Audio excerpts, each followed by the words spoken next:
Board of Directors meeting. You are being recorded. I will start this morning by asking our interpreter to introduce himself and walk through how to access our interpretation services for today's meeting. Carlos, take it away. Thank you, Vice Chair. As the Vice Chair just indicated, we will have simultaneous interpretation available for today's session. To use the service, please scroll down to the bottom of your Zoom screen where your meeting controls are. Then click on the interpretation icon. It looks like a little world, and then select English as your language. If you are joining through the Zoom mobile app on a cell phone, tablet, and so on, first press the ellipsis, the three dots, then interpretation, and then choose your language. Finally, click on mute original audio to not hear the original Spanish low in the background. I will now repeat this message in English. Buenos días y bienvenidos a esta sesión de la Mesa Directiva de la Asociación de Gobiernos de San Diego. De este 11 de junio se está ofreciendo servicio de interpretación. Para hacer uso del servicio, por favor desplácese a la parte inferior de la pantalla de Zoom donde aparecen sus controles, haga clic en el icono de interpretación y seleccione Spanish o español. Si está utilizando la aplicación móvil de Zoom en celular, tableta, etc., presione primero los puntos suspensivos, luego interpretación y luego el idioma. Por último, si no desea escuchar el audio original en inglés en el fondo, por favor seleccione Mute Original Audio o silenciar audio original. Thank you, Vice Chair. Thank you so much, Carlos. Appreciate you and what you do. As you can tell, Chair Blakespeare is not with us this morning, but she'll be joining us shortly. She's putting family first, like we should all do. Her son is actually graduating from the 6th grade as we speak, so she'll be with us in just a bit. In the meantime, you are stuck with me. We'll start this morning. If you all will join me in the Pledge of Allegiance. Ready, begin.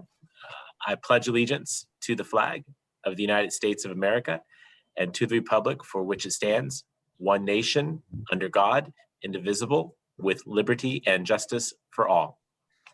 Thank you all so much. First up on our agenda this morning is non-agenda public comment. Francesca, do we have anyone wishing to speak from the public on non-agenda public comment? No, Vice Chair, I don't see any hands from the public. Very good. Do we have any non-agenda board comment at this time? And forgive me, let's see. Oh, I do see some hands here. Okay, very good. Just got to click that button. We'll start with Gustavo Dillard, followed by Mayor Dedina. Gustavo? Thank you, Mayor Gloria. Good morning, everyone. I wanted to share a few things. The first one is related to a string of wrong way driving collisions that happened last week. And the tragedy of these collisions is unmeasurable. Our hearts go out to all the families of the victims of this collision, particularly the SDPD family and the City of San Diego family. At Caltrans, we've been monitoring this type of collision since 1985. And we have, through the years, we've made significant improvements to our highway system to try to avoid and deter people from driving the wrong way on our highways. Most recently, in 2016, we started a pilot in District 11 that resulted in some great success and reduction in wrong way driving incidents through the deployment of countermeasures at freeway off-ramps as well as some of our main lanes. And these countermeasures actually became statewide standards after that pilot was done. More recently, in the last year or two, we also are piloting some technology in the off-ramps as well that involves striping do not enter messages that can be read if you're that stand out and can be read if you're driving the wrong way in those ramps. But despite of everything that we are trying to do, the National Transportation Safety Board tells us that as many as half and as much as 3/4 of these wrong way driving collisions involve people that should not be driving behind the wheel because of some sort of impairment. Could be related to substance abuse or it could be related to medical issues. So what can we do about this? Well, if we know of someone that shouldn't be driving, we need to do everything that we can to stop them from driving. And if we do witness a wrong way driver on one of our roads, we have to call immediately 911. There have been some cases where law enforcement has been able to stop the wrong way drivers and make them pull over or correct. So thank you everyone for helping us spread that message. On the lighter side, this weekend we will be starting a series of closures on Interstate 8. This weekend we will be closing Interstate 8 in the eastbound direction from State Route 125 to State Route 67. This is part of a project to replace the driving surface of the bridge at 67 and Magnolia. This bridge has been problematic for us. The condition of the bridge has deteriorated over the last few years. We've had a number of closures, emergency closures, because of holes developing in the old bridge surface. So again, this weekend we'll be closing 8 from 125 to 67 and detouring traffic through 125, State Route 52, and back on 8 through State Route 67. And next weekend, it'll be the westbound direction that will be closed. So we want to thank all of you for your patience if you're driving there, and anticipate, I'll plan for a little budget, a little bit more time for your travels if you're going to be driving in that direction this weekend. And the last thing I'll mention is that we are starting out the public outreach for our Caltrans Active Transportation Plan.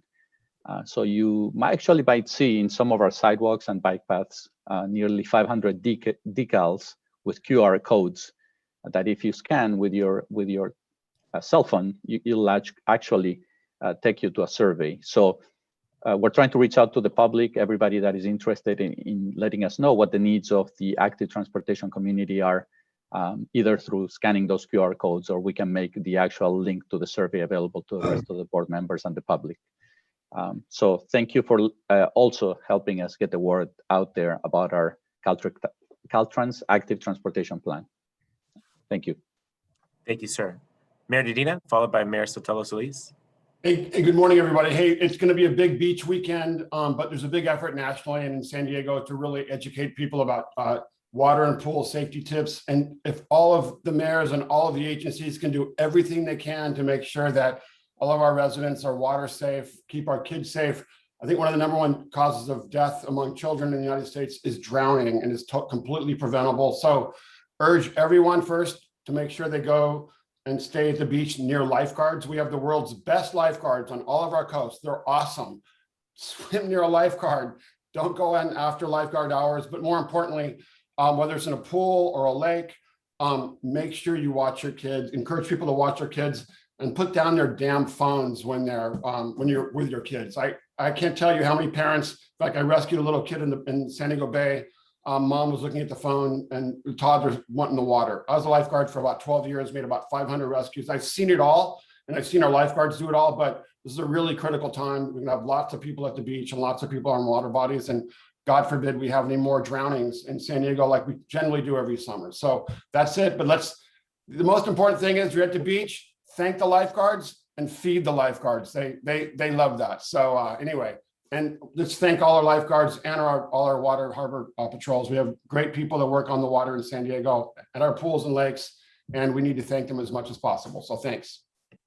Well said, Mayor. Thank you. Mayor Sotelo-Solis. Thank you, Chair, and thank you to, I'm curious now what lifeguards like. You know, do they like tuna sandwiches or do they like salads? I'm curious. So wait, carne asada, are you kidding? Carne asada or lumpia, that's it. Like if there's a carne asada going on, they're all over it. That's #1. It doesn't get any better. Got it. Thanks, Serge. Thank you.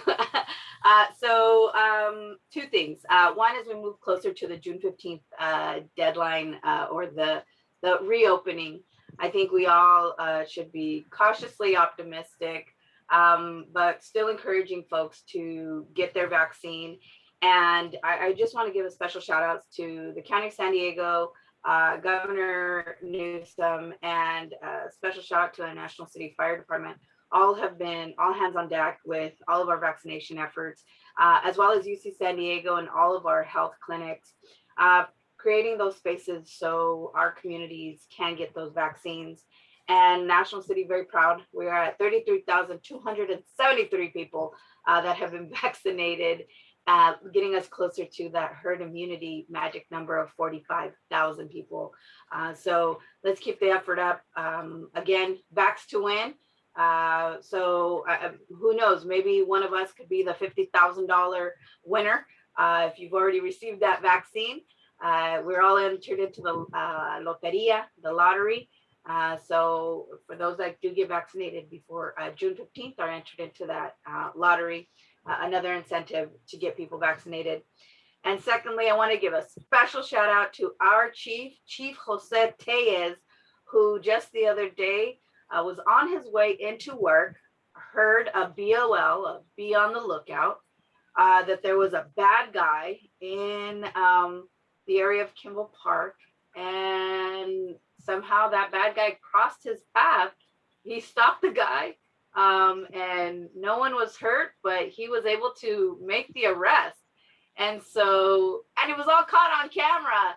So we, again, the years of service, the years of his training really came through his professionalism. And I want to give a special shout out to our chief, National State Police Chief Jose Tellez, for his professionalism.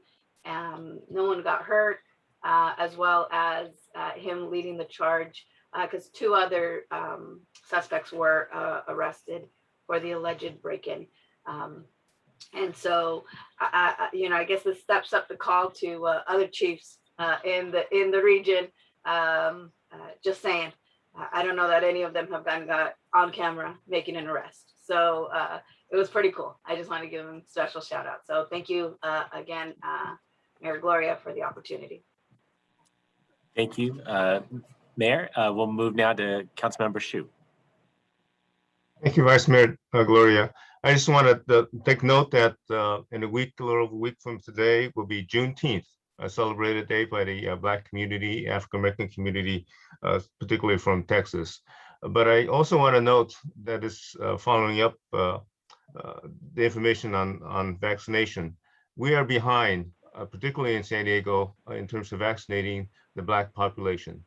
And I hope that we can really encourage our community, particularly our Black community, to get the vaccination so they would be free from COVID. A bit late from the same rate for other populations, but just like in Juneteenth, late is still better than being enslaved with this COVID pandemic. So please, let's get the vaccine out, particularly and close the disparity between the races within our community that's being vaccinated. Thank you. Thank you, Council Member. I don't see no other hands seeking recognition. I'll just add, I want to remind board members and the public that the public review period for our draft regional plan has officially started and will be open through July 30th. We hope that you will help us spread the word to stakeholders and the public to join us at one of the 6 upcoming informational virtual open houses that will occur later this month. During these meetings, attendees can engage with SANDAG board members and staff about policies and issues considered within the draft 2021 regional plan. Following the open houses, we will have 2 public hearings in July, one at the Transportation Committee meeting and one at the Board of Directors meetings. Thank you to the members of the board who are participating in these virtual open houses, and look forward to robust public participation as well as discussion here again at Trans and at the board meeting. With those public and board member comments, we'll move on to our Executive Director's report. Mr. Audit, the floor is yours. Thank you, Mayor Gloria. Good morning to all of you, and happy Friday. A few things to update you on. One is the congressional funding remarks. Earlier this week, the House Transportation and Infrastructure Committee released their latest draft Service Transportation Authorization Bill, the Invest in America Act. I am thrilled to share that 4 of our SANDAG requests were included in the Invest Act. $12.5 million for Los Ann, $12.5 million for Otay Mesa Port of Entry, and $25 million for Central Mobility Hub, which is the largest earmark in California and the country. That tells me that our congressional members are well respected, and tells me also that our team here at Sandag had the right priorities, the right project moving forward. On top of that, Caltrans and Sandag worked together with Representative Isa to ensure 20 million for the Interstate 15 State Route 78 Managed Lanes project, which was included in the bill. The bill is anticipated to go to the House floor vote later this summer, and we will be sure to share any update with you. I want to thank our congressional delegation for their support. Congress members Peters, Levin, Vargas, Jacobs, and Isa, who helped make sure funding for this important project was included in the proposed legislation. Each of these projects will enhance our regional mobility. Each of these projects will help us reimagine the future of transportation system in San Diego. Each of these projects is big part of the 5 big moves. This afternoon, Caltrans and Sandag will host all of our congressional delegation on a tour to future Otay Mesa 2. We look forward to that, and we will thank them personally for an amazing earmark that San Diego as a region is probably giving the population did the best in the country. Yesterday, with my team, I met with Lieutenant Governor Elena Tosokapalos-Konalaskis yesterday to discuss our, and I hope I didn't murder her last name, but talked to the Lieutenant Governor before. She really is an amazing Lieutenant Governor trying to help. She was both appointed by Governor Brown and Governor Newsom to deal with border issues. And one of the things we discussed is Otay Mesa border crossing project. We needed a leader in the state, and we have her as a leader. She's definitely aware of the project. She made it clear that the state is a partner. She requested another briefing next week, which Caltrans, Gustavo, and myself and our teams will do. But I want you to know that we're putting Otay Mesa in high gear, because we believe if we were to meet September 2024 opening of the facility, we need to work harder. A little bit, Robin mentioned about the governors may revise. There were a counter proposal. That proposal came from the legislators, and that proposal will increase funding for programs like resiliency, adaptation, sustainable community strategy, which is all good news for Sandag and our work. And we hope if this moves forward, this region will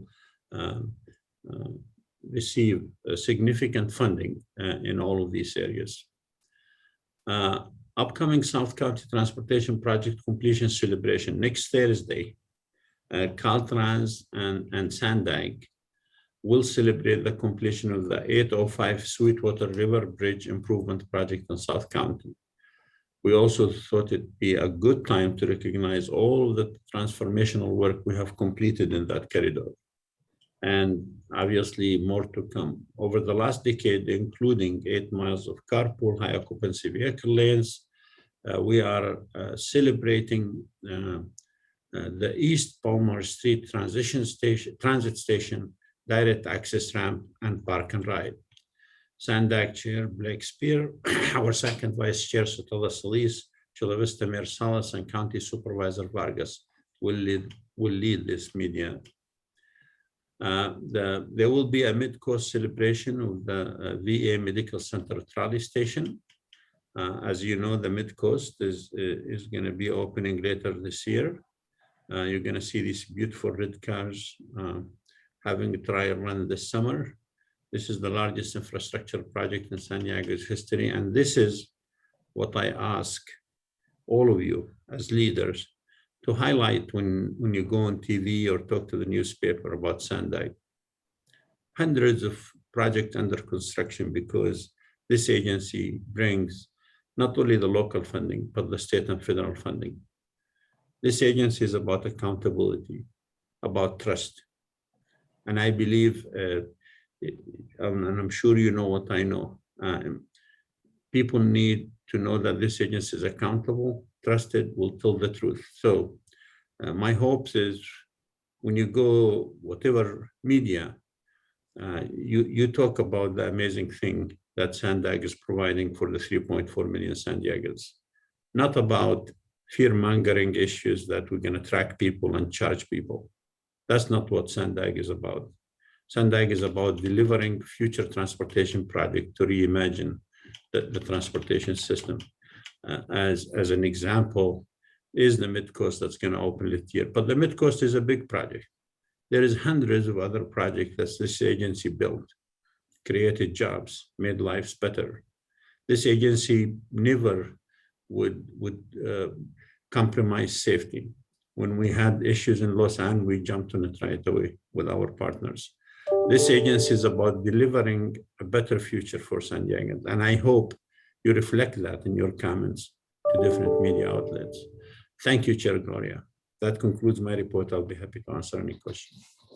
Thank you, sir. I'll ask if there's any public comment on the Executive Director's report. Thank you, Vice Chair. We do have one hand. Nick Buenviaje, you can go ahead whenever you're ready.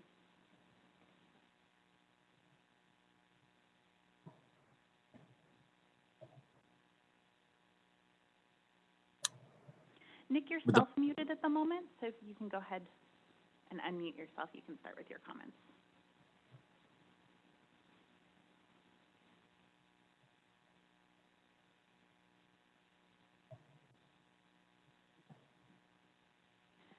It seems like Nick might be having some technical issues, so if maybe we could come back to him later.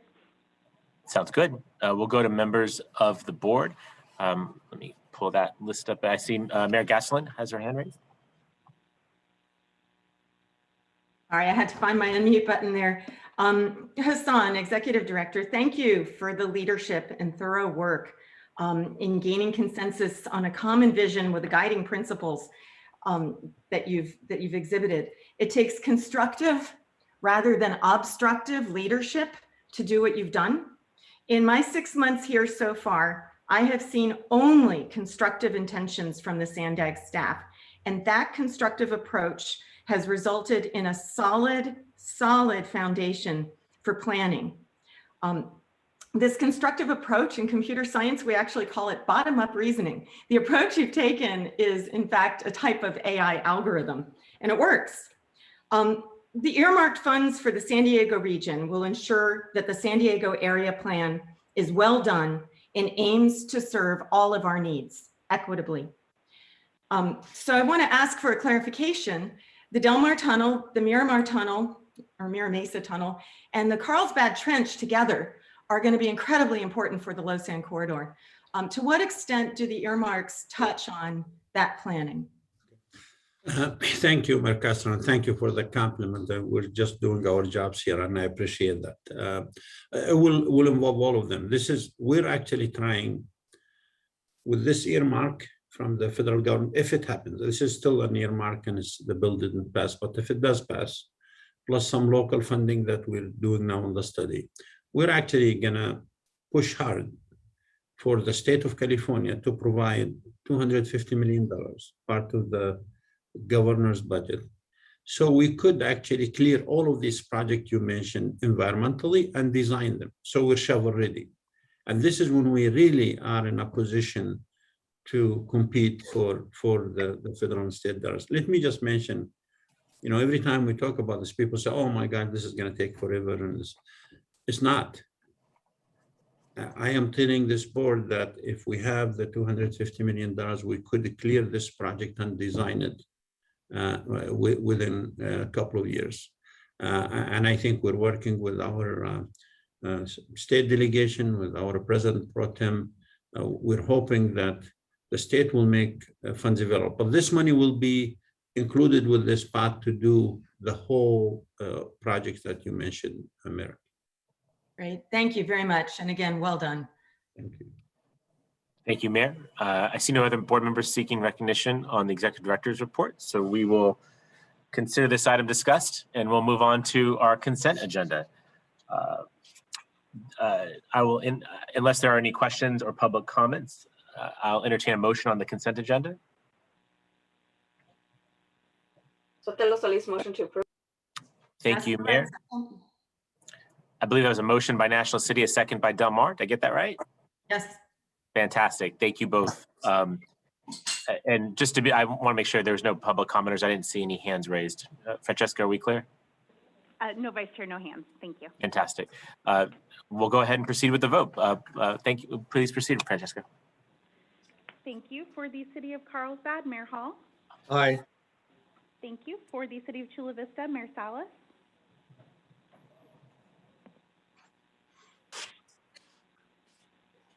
Yes. Mayor Salas, I'm sorry, could you repeat your vote?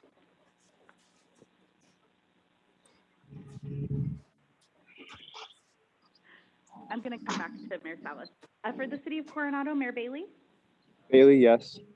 Thank you. For the County of San Diego, Supervisor Lawson Reamer. Aye. Thank you. For the County of San Diego, I'm sorry, for the City of Del Mar, Mayor Gasterland. Aye. Thank you. The City of El Cajon is absent. The City of Encinitas is absent. For the City of Escondido, Mayor McNamara. Aye. Thank you. For the City of Imperial Beach, Mayor Dedina. Dedina, aye. Thank you. For the City of La Mesa, Councilmember Shu. Aye. Thank you. For the City of Lemon Grove, Mayor Vasquez. Aye. Thank you. For the City of National City, Second Vice Chair Sotelo Solis. Sotelo Solis, aye. Thank you. For the City of Oceanside, Councilmember Rodriguez. Yes. Thank you. For the City of Poway, Mayor Voss. Aye. Thank you. For the City of San Diego, Vice Chair Gloria. Aye. Thank you. For the City of San Marcos, Mayor Jones. Jones, aye. Thank you. For the City of Santee, Mayor Minto. Minto, aye. Thank you. For the City of Solana Beach, Mayor Hebner. I'm sorry, she let me know that she had dropped off. Let me make sure she's able to vote. I'm going to come back to Mayor Hebner in just a moment. For the City of Vista, Mayor Ritter. Ritter, yes. Thank you. Mayor Salas, are you on the line now? Yes, I am. Can you hear me? I can barely hear you, but I can, yes. Okay, I said I like 3 times. Sorry about that. Thank you very much. And for the City of Solana Beach, Mayor Hebner.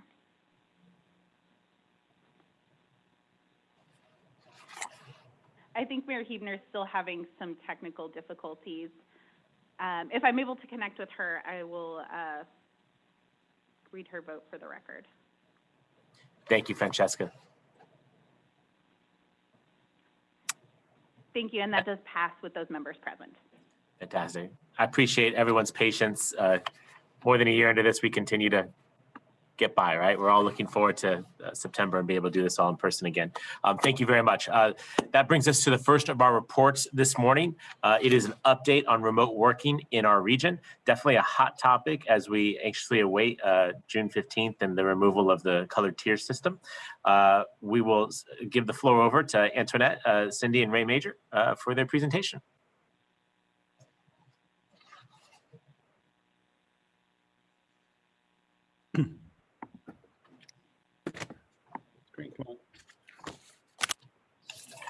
As this comes up, well, good morning, Vice Chair Gloria and Second Vice Chair Sotelo Solis and all members of the board.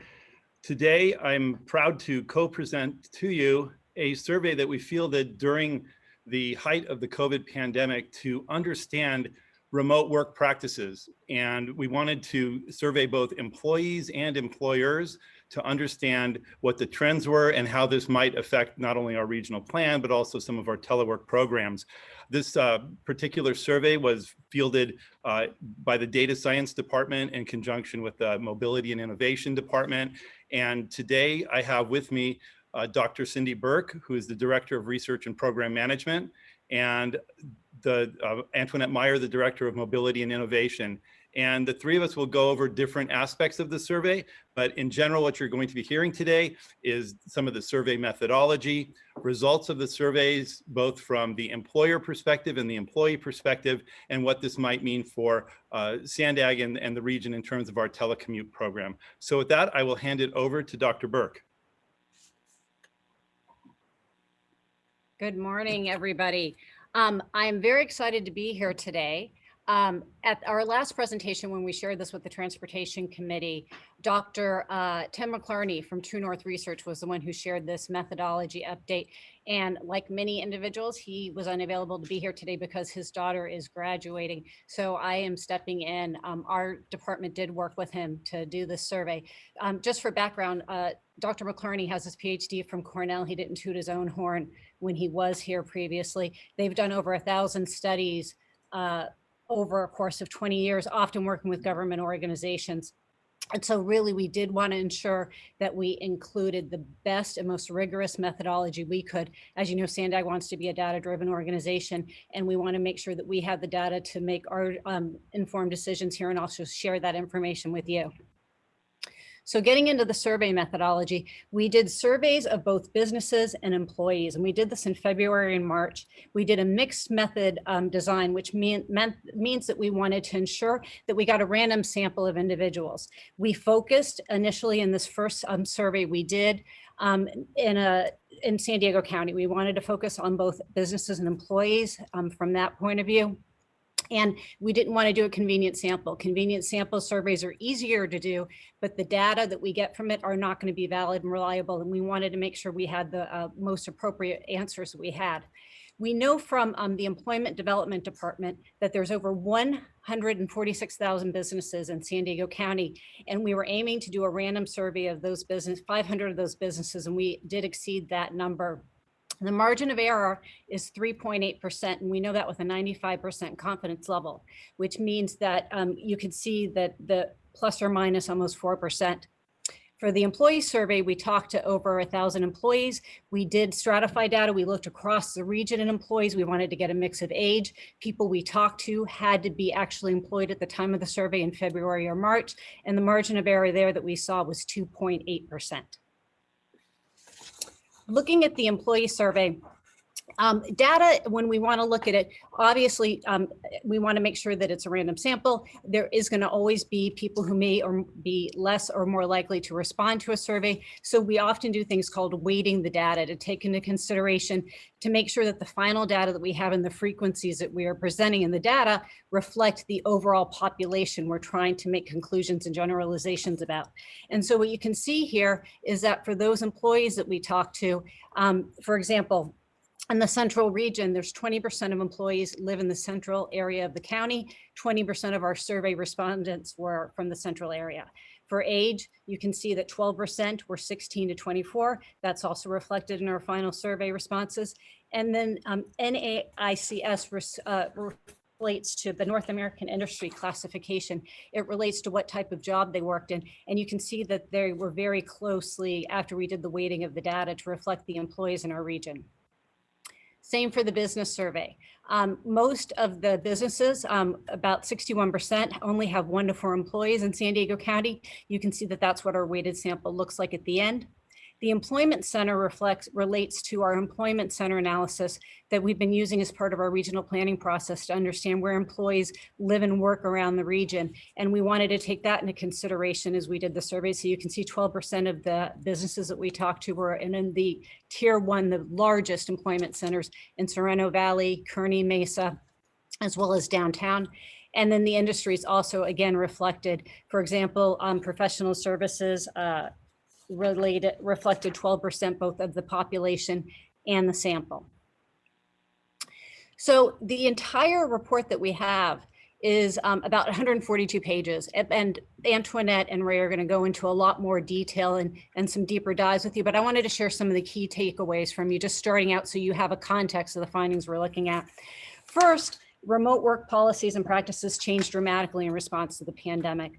Prior to the pandemic, we know that about 27% of businesses in the San Diego region offered telecommuting to at least 1 employee at least 1 day a week. That went up to 47%, so just under half of businesses. We know from the employees we talked to, 25% said that they telecommuted prior to the pandemic compared to about 54% afterwards. And the regional average prior to the pandemic was employees said that they only telecommuted less than 1 day a week, and that went up to about 2.2. But we also know that business and employees didn't see eye to eye regarding the impacts of the work and how effective telecommuting was. There were some Similarities, many of them both thought that communication and collaboration suffered by only doing Zoom meetings, for example. Employees thought that they had better time management, they reported better job satisfaction, but there were some differences in perceived productivity. Employers, only 9% thought that their employees were more productive working from home compared to 48% of employees. In terms of the telecommuting, we also found that the opportunity to telecommute was not equitable by any means. Some businesses could very easily pivot to having their employees work from home, including professional services, administration, finance, and insurance. Other jobs, such as hospitality, food, restaurants, retail, manufacturing, those could not be done remotely. And employee characteristics did vary across those types of sectors. So it was not something that was a one size fits all by any means. And then looking forward, which is the million-dollar question, what do we expect to see as we move forward now to this pandemic? And what we saw from this survey is that businesses are more likely to report that they're going to allow telecommuting to some extent. It went up to 47%, as I said previously. We think about 40% of businesses, according to the data that we collected here, expect to offer telecommuting opportunities to their employees post-pandemic. But again, that is not to every employee, and it's not 100% of the time, as was the case by necessity, as we saw in the past 15 months. So that's an overview of the results and the methodology, and I will turn it over to Antoinette.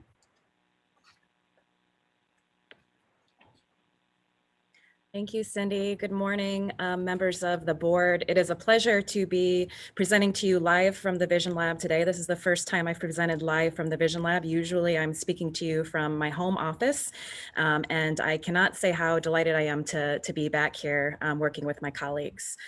So as Cindy mentioned, we surveyed over 1,000 employees that work in different occupations, different industries across the region to really understand how prevalent telework was prior to the pandemic, what the practices were during the pandemic, and then expectations for telework moving forward into the future. What you'll see here on the chart on the left is that before the pandemic, only 68% of employees had never worked from home at all. And then during the pandemic, we had more than 50% of employees working from home at some level.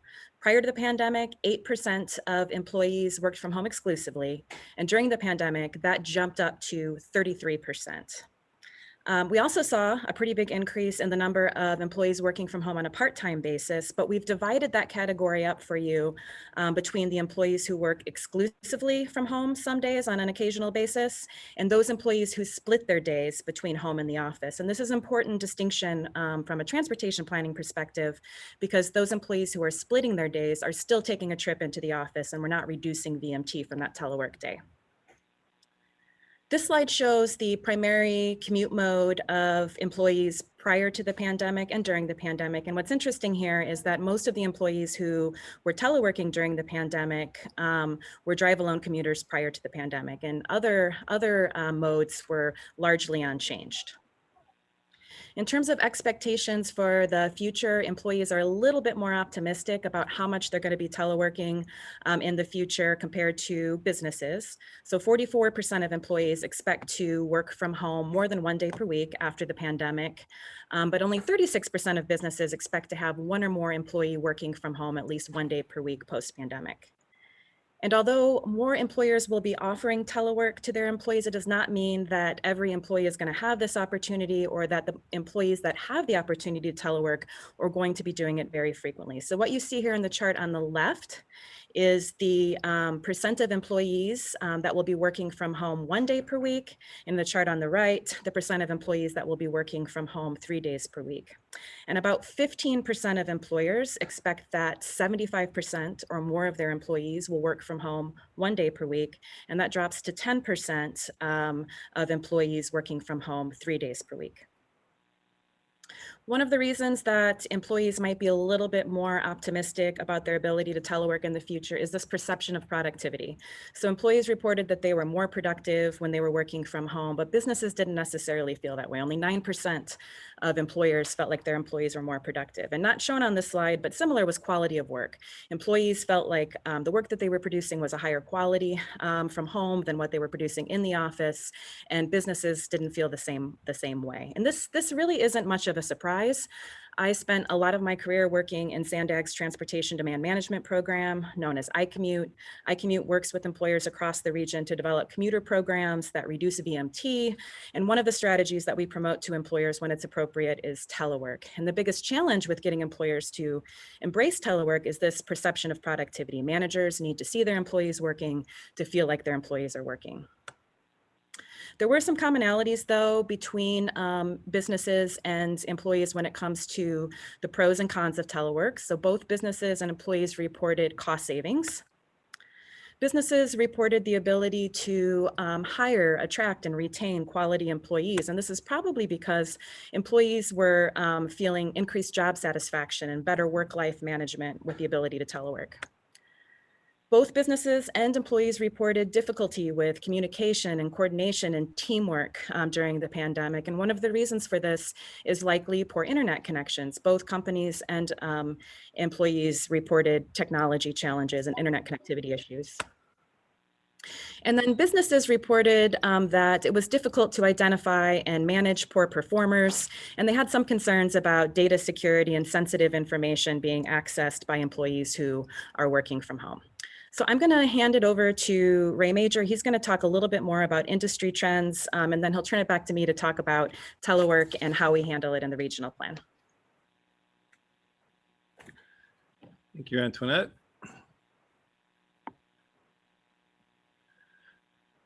So my part of the presentation is really going to focus on businesses. So not as much the employees, but just the businesses and what we found out about them, and also about where they are located geographically.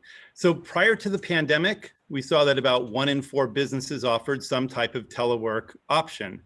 During the pandemic, that went up to 47%. And post-pandemic, what we see is that we're going to have about 4 out of 10, or as Cindy said, 40% of businesses are expected to work, have some type of telework program with people working remotely. And so this is good news in terms of people being able to have a little bit more flexibility. And you can see that some people are backing down, or some businesses are backing down from the peak. But not all things are created equal.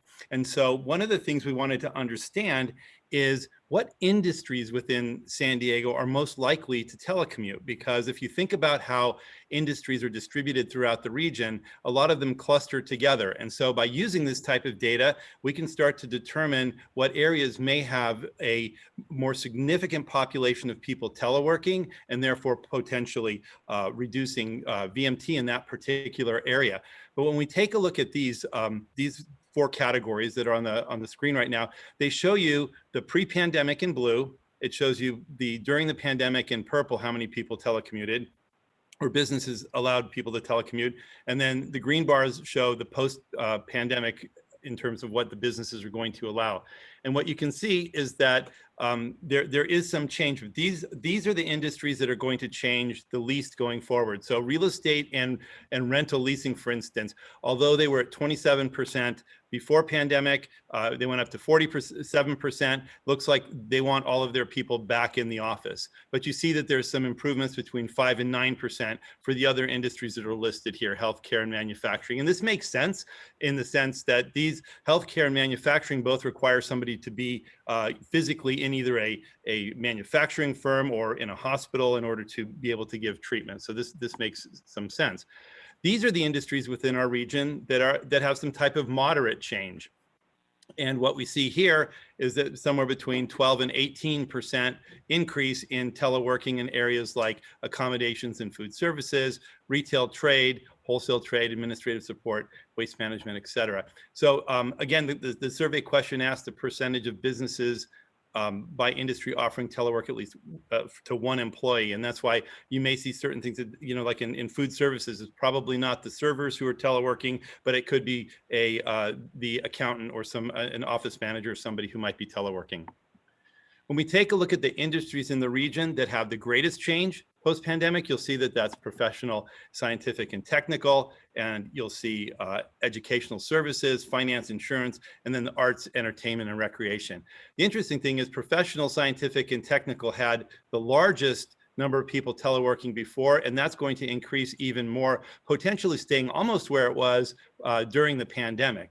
In that particular industry, they found teleworking to be extremely effective. Educational services, the reason we see about a 4x increase in terms of before and after, and a lot of this has to do with the schools offering remote classes into next year, and so that's why this question was answered the way it was. And then you see a lot with finance and insurance too, which I thought was interesting, almost double in that particular category. When we take a look at where these businesses are distributed, we took a look at Tier 1 employment centers, and they're the Serrano Valley, Kearney Mesa, and downtown employment centers. We have over 328,000 jobs there, that people working in 8,700 businesses.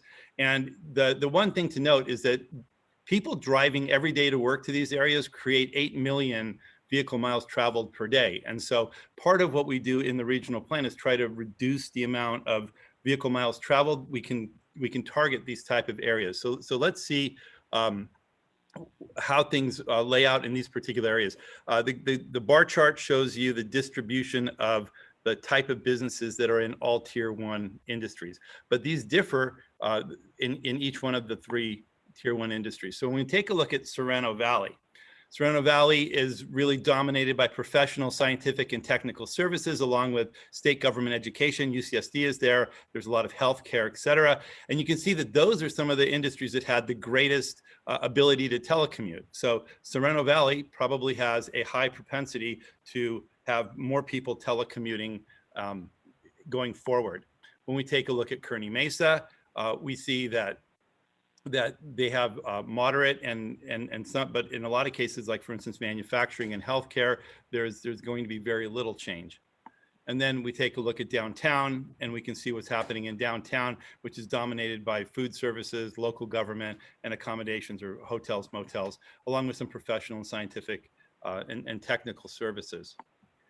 So when we took a look at this geographically, and what we wanted to do is to say, okay, what happens in downtown? So we took the survey, we looked at the businesses that we surveyed that were in downtown, and we took a look at their survey, and we see that the telecommuting before was about 27%.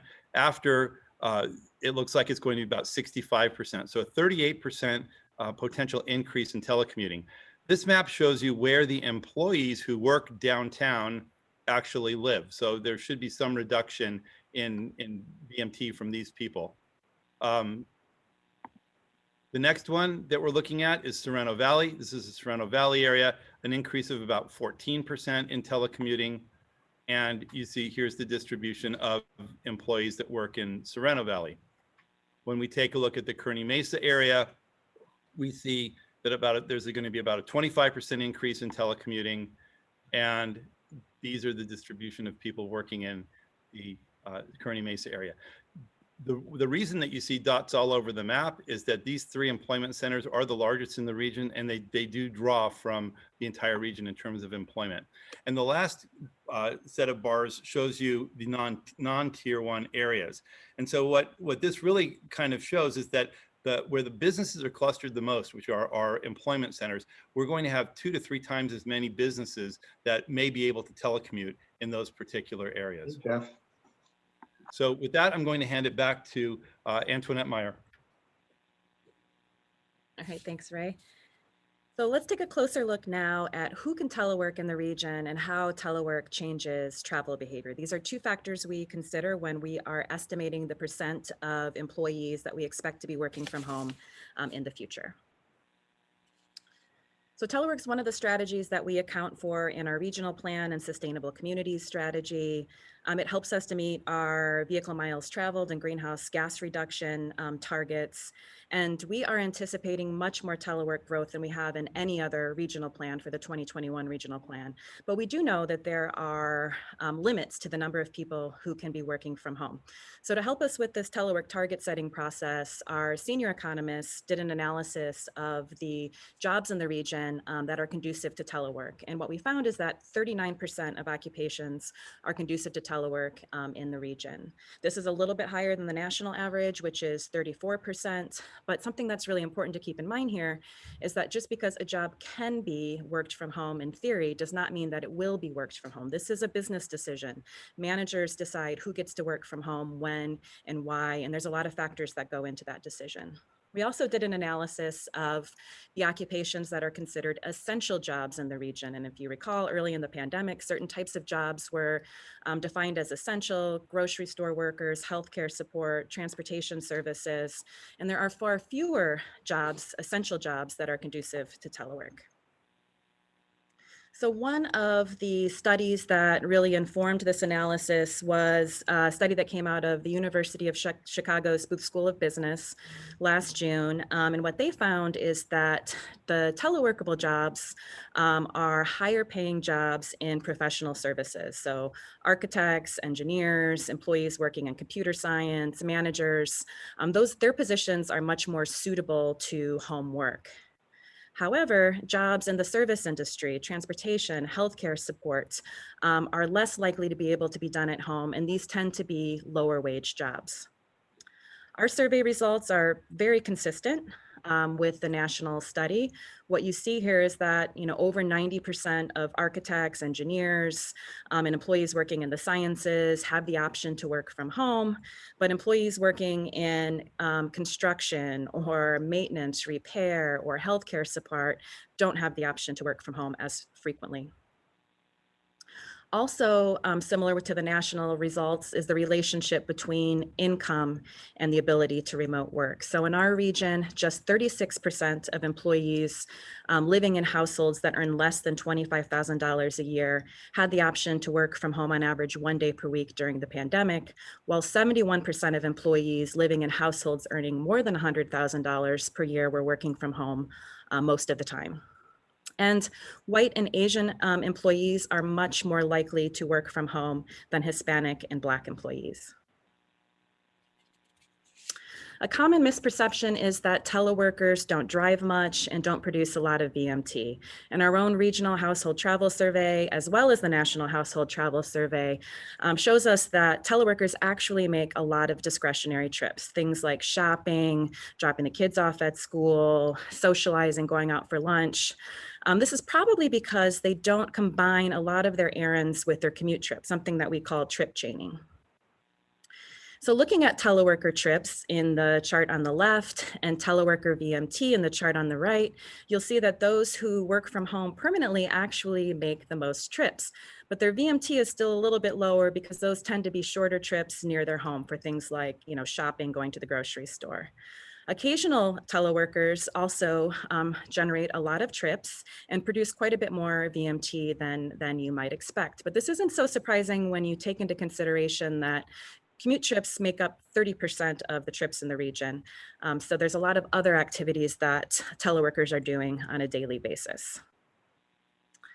Travel patterns definitely changed during the pandemic. We asked employees about whether or not they were driving more or less for certain types of activities.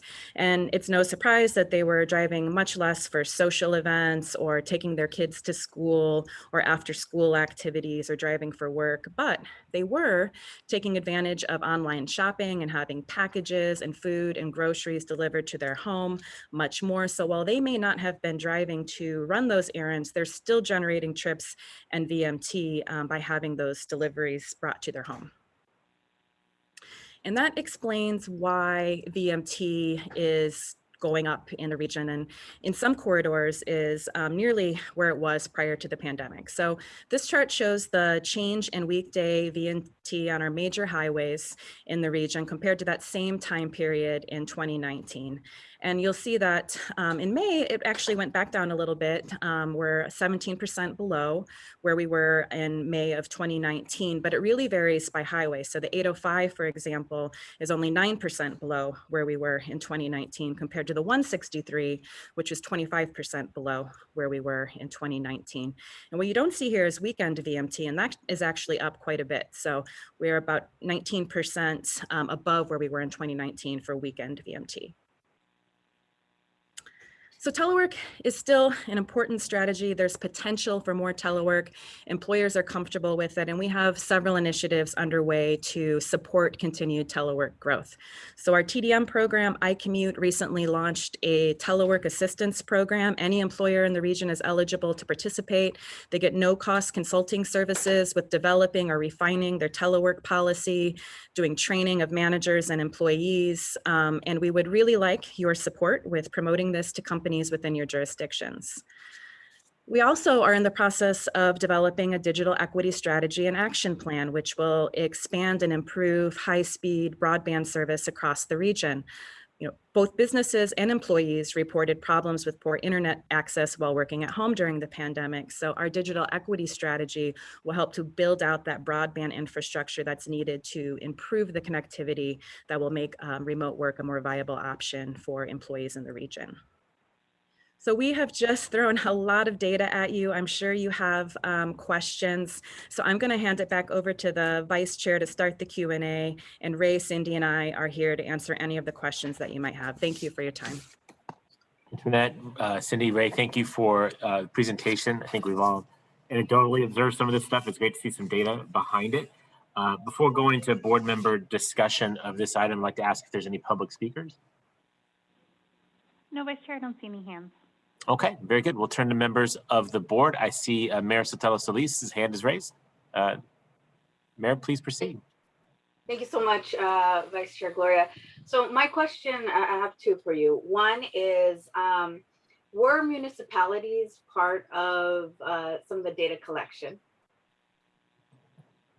Yes, definitely. It's definitely part of the industries that we surveyed as part of the employers, as well as an employee could also have been surveyed. Great. And was there specific, again, we're in the role of engaging and having that access and easier access. What was there anything specific that we can kind of share, or that you can kind of share with my colleagues here as to the dynamic there, without outing any particular municipality that may have participated, but was the sentiment to continue telecommuting, or to, what was the sentiment? Well, the data that we have and that we receive from True North is all, it's all anonymous, so we can't tie it back to a specific entity, because we definitely want to ensure that people are feeling free to share their information. We say it's going to be confidential and anonymous, and so we have not, that was not the focus of the study, but I think definitely as we're looking at our own policies here at Sandag and around the region, it's definitely something, as Antoinette said, we definitely want to figure out the best way to encourage people to allow telework whenever possible, and it serves business purposes and employees. So I think that that's something she might be able to share more tips on that. But in terms of how different municipalities may have their specific policies, that wasn't the focus or the level of information we have. Great. Yeah, I think it would just provide just a little more insight, because I know each of us is working on what June 15th policies for engagement, for opening our doors, for looking at those services that we can provide in person or online, and just strengthening. So I would love to, just pull that out again without getting into the detail. Again, this is anonymous. And then just my second, so thank you, Dr. Burke. And just my second thought on the presentation, the one slide that was and showed the jobs and the pay scale between who had the opportunity to telecommute and that the communities that did not. We see people of color in those jobs, and it just means that, to me, that those jobs need to be paid proper wages for their work. We really praised and the term essential workers, because they really were the ones that were out there during the hardest and most difficult times during the pandemic, making sure people had their groceries, making sure that they had access to healthcare. And I would just, again, encourage, as part of this dialogue, we use the lens of COVID-19 and equity to encourage the employers. If we see this discrepancy, then how do we address it? Again, we can't force anything, but there are policies or efforts like the Fight for 15, really looking at what wages can be put out for, those employers. But that might be, again, another discussion, because just like with funding sources or testing and treatment and vaccination efforts, if we know that there is a void and we know it already, the light was shown extremely bright, then how are we going to address it through our roles as policymakers to change that dynamic? And I don't know if that is kind of like the next step within this discussion through SANDAG. And I know you're looking over your shoulder. I'm not sure kind of the conversations with the businesses, what their game plan is beyond COVID-19 to help address those issues, if we have that as part of our queue to ask. And that would conclude my questions. So I don't know. Go ahead. That wasn't part of the study. This was really just focused on remote work practices.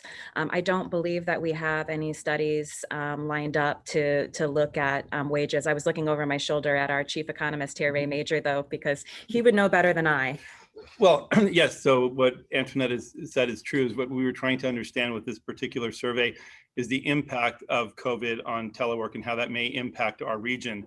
But with the new funding that we have for improving the data science program here at SANDAG, we will be doing a lot more surveys. We can collect data on the type of things that you're talking about, because primary data collection is one of the best ways for us to really understand the people in our region, the businesses in our region, the border region. We have to collect primary data. Taking census data or data that comes from the state and trying to apply that to San Diego gives us some information, but it doesn't give us the depth that we can get if we actually do surveys. So having Dr. Burke on staff being able to field these surveys is awesome. And it's just a matter of which ones we do first. So thank you very much for your support of doing these type of surveys. And it also too is great to hear that the University of Chicago has some of that information nationally that we can again compare ourselves to. And I think that that's extremely important that we have that comparison data. Thank you, Chair. Thank you, Ray. Thank you, team. Thank you, Madam Second Vice Chair. We'll go to Mayor Gasterland and then be followed by Mayor Huebner.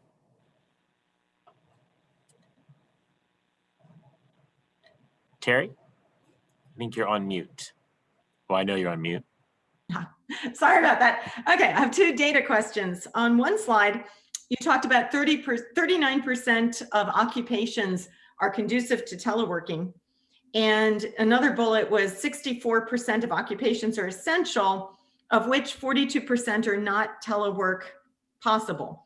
So that means that 37% of jobs or occupations are essential and conducive to telework. So I'm wondering if that 37% and the 39%, overlap at all in terms of occupations. Yes, they would overlap. Okay.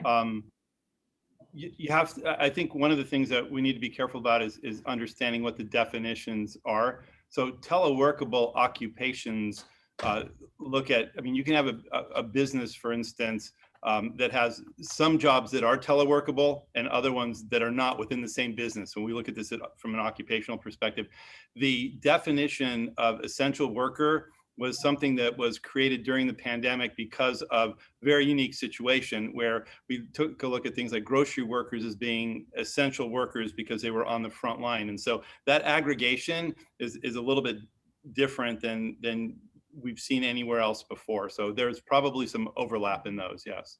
Great. And related to that, have you done the join where you take the occupations, their percent distribution, and the number of people in each occupation to try to figure out the proportion of people who could telework? Yeah, we've looked at by occupation. What we're trying to do is to understand who can telework, and that was some of the work. I mean, Antoinette presented some of the things on occupation. It's a little hard to get that data, but what we did when we did the original surveys, we asked people what occupation they were in, so that we could try to understand whether it was accountants within a business that were able to telework, for instance. So you may have that correlation between, it could be you're working at a restaurant, right? A restaurant, most of the jobs are not telecommutable, but the accountant at the restaurant could be telecommutable. So we have those crosstabs. Great. And here's a suggestion. It'd be very interesting within an occupation that can telework, essential or not, to understand the distribution of attitudes and willingness to and wanting to telework. And I'll give a tiny example. In our grad program, I've been surveying the students, and there's a true bifurcation. I would say 75% of the students embrace teleworking, 25% don't. They absolutely don't want to ever do it again. But of the 75%, 2/3 of those would prefer to telework. And what they want is socialization in person. So if there's a way to understand willingness and affinity for teleworking versus disaffinity, that might be important metrics, just to know those proportions. Yes, it could be. And so we could certainly field another survey with more questions. So. Great, thank you. Thank you, Mayor. Oh, I'm sorry, Antoinette, please. We have a lot of data in the survey report that you can dig into on perceptions of telework and desire to continue teleworking. So it's in there. We just didn't have as much of it in the presentation today. That presentation, if we touched on everything, would have been about your entire. Okay, good. Thank you very much. Thank you, Mayor. That brings us to Mayor Huebner. Thank you, Vice Chair. So I, for one, will be going back to in person in most of my work endeavors, right? But I am also not going to go back to a lot of in-person shopping. I'm going to continue most of my online shopping because of time management and ease of that. So what does that say to us? Because I'm sure I'm not the only one. What does that say to us about VMT growing or not growing in the region? Yeah, so I think you're not alone. We found through the survey that many people were taking advantage of online shopping and probably will continue to do that into the future. So that definitely generates VMT from those deliveries, and not all of those deliveries are very efficient. Sometimes when you order something from a store, you get those items in 3 or 4 separate packages. So we are going to be, and Ray can speak to this, doing a new commercial vehicle survey to inform model development, and we'll be learning a lot more about goods movement in this new environment that we live in, where so many of us are taking advantage of not just shopping online, but having our food and groceries delivered to our homes as well. And just to follow up on that a little bit, I think one of the things that we're going to be monitoring closely is what the impact of these home deliveries have on the retail industry within the region, because retail has had a difficult time with the advent of online shopping. And what happened now is that there was this hyper adoption of online shopping. And the question is, can retail in terms of physical locations really come back the way that it was? But when you're looking at the VMT generated, I think what Antoinette said is really key. What ends up happening, instead of you having a basket of goods that you're taking out, it comes in 6 or 7 or 10 different deliveries, and that creates a lot of VMT. It's at different times during the day, so what you're seeing is different travel patterns too. So that was something interesting that we had experienced. And Hassan is. If I may add to Mayor Huebner's point. So unfortunately, and this is not about this survey, unfortunately, overall, the vehicle mile travel, as you know, in the past few years, we have a significant increase on shopping and all these activities online. But unfortunately, the state has been recording an increase in vehicle mile travel year after year. And so like Ray and Antoinette and Cindy try to say that, yes, there's an increased truck traffic, but also somehow people who shop online, like my wife does, tend to make it up with other trips. I don't know what it is in California, but people tend to even if they don't make that trip, tend overall to make more vehicle mile travel. And that lies the challenge for us as an agency to meet state goals. We're trying to encourage telecommuting, but actually the jury is still out whether telecommuting reduces overall VMT.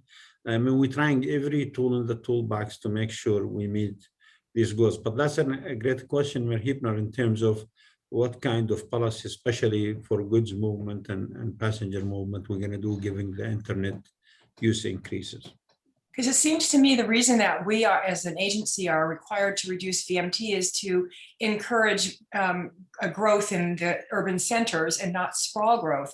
But those package delivery people like UPS and FedEx, et cetera, if they're using electric vehicles, shouldn't that be separated out, you know, in terms of VMT, if indeed what I suppose was the state's intention for that is the case? And then, you know, we would still have reduction in greenhouse gases, but we might have congestion because of the delivery trucks. Yeah, so the SB 375 law that require us to reduce vehicle mile travel and greenhouse gas emission actually applies to light and medium duty vehicle, does not apply to heavy duty. So we do separate those, and that's why. Very good, thank you. Confusing, but thank you. Thank you, Mayor. I just want to express again my appreciation to staff. You know, this is a really dynamic. Let me take a step back. Transportation generally is a dynamic field. There's so many new modes and offerings and options, and then you overlay the pandemic, which has made this even more dynamic. We as decision makers need good data, information, thoughtful studies to help make some of these decisions that we must make. And I really appreciate this very timely presentation. I think all of us are looking forward with that great expectation to next Tuesday, the hopeful lack of variance to allow us to continue on a particular trajectory, but make sense of where consumers, San Diegans want us to go as we entertain a plan that would drive, no pun intended, our regional vision for until the year 2050. I appreciate the comments of Mayor Huebner, particularly in the way that things are changing. I think a lot of us are tempted to think that certain things are the case because we may be working from home or buying online, but certainly I've noticed the need to manage our curb space much more dynamically than we ever have. And as I think a lot of my colleagues can attest, when you start talking about parking, that's when it gets real. So I look forward to additional data to help take maybe some of the drama out of those decision makings and allow us to really have a thoughtful discussion about what our region will look like over the next couple of decades. And I want to just drive home the point of our second vice chair with regard to equity. I think a lot of us have the privilege of being able to access high-speed internet, either meet from the office as I am or home as some of you are. We recognize that some of the lowest paid people in this region have never had that luxury, did not have the luxury in the depths of the pandemic, won't have it afterward. And we still have to build a regional transportation system that works for those folks, because let's be really real, this region will not work if they're not working. So I hope that we can use this information today, Ray, Cindy, and Antoinette, to make good decisions over the next year or so. And again, a deep appreciation to trying to provide some specificity, some objectivity to an interesting time that is extremely dynamic and often extremely dramatic. So again, thank you all very much. I see no other board members seeking recognition. If I may, Mr. Executive Director. Thank you. Thank you, Mayor Gloria, for your comments. And just for all of you to know that this area, and I think our Chief Economist and Chief Data Officer, this is a new position that we created here at Sandag, spoke to you about last year. We're going to be big on data and open data and you know, the era of internet of everything. And if you recall in the budget discussion, we asked you to give us a bit more money, about $3 million more, to do exactly what Mayor Castron and Mayor Huebner talked about. And giving the added angle of social equity, we need to do better in identifying communities of need where they need internet access, etc. So stay tuned for a lot more. We're leading I hope we'll be leading the state and the nation when it comes to working with academic institutions, working with sister agencies. Right now, we have so much data sitting in basements and an Excel spreadsheet that are not used, that we're trying to say, okay, we have this data. And like Ray Major rightly so said, the best data is when you do surveys, because for that region, because you capture, when you take a census data that's done nationally, it's good, but it's not good enough to make policy decision that you need to make. So you're gonna hear a lot from this team about data and open data and big data. As a matter of fact, Ray and Cindy and Antoinette yesterday, we were part of a discussion of how to even push the envelope further. And I want to thank you for seeing and giving us the resources when you adopted the budget to do that, because I believe, honestly, your policy decision will depend on the information you get. And this agency can stand to be an example for the rest of the region and the rest of the state and the country of how to inform policymakers. But thank you. Thank you, Mr. Grata. This was a discussion item, so we will consider this thoroughly discussed, and we will look forward to further discussions in the future. This will bring us to item number 14 on our agenda, an update on one of our region's priority projects, Otay Mesa East. We have a collection of high-quality Sandag staffers, as well as Mario from Caltrans, to make this presentation. Staff, the floor is yours. Thank you, Mayor. We're going to first start. Zach Hernandez is going to discuss the border impact delay study that was done. This study in 2006 and 2007 was the most published study Sandag has had. So it has been refreshed, and Zach will present that. And then shortly, Maria and Carrie, two of the project managers for Otay Mesa East, will be presenting together with me the update of the project. Zach, take it away. Thank you, and good morning, Vice Chair, board members, and those in attendance today. My name is Zach Hernandez. I'm an associate planner here at the San Diego Association of Governments. And today I'll be providing an overview as well as some key highlights from the recent study that we completed back in February, which is the impacts of border delays at California, Baja California Land Ports of Entry study. And this was done as a joint effort between Sandag, Caltrans, and the Imperial County Transportation Commission. And I'll try to be very brief as to give plenty of time for the SR11 Otay Mesa East project update, but hopefully the highlights that I'll share will help paint the picture as to what the economic and air quality emissions impacts are under a typical border condition, and also what those impacts could look like in the future when improvements like Otay Mesa East come online. Next slide, please.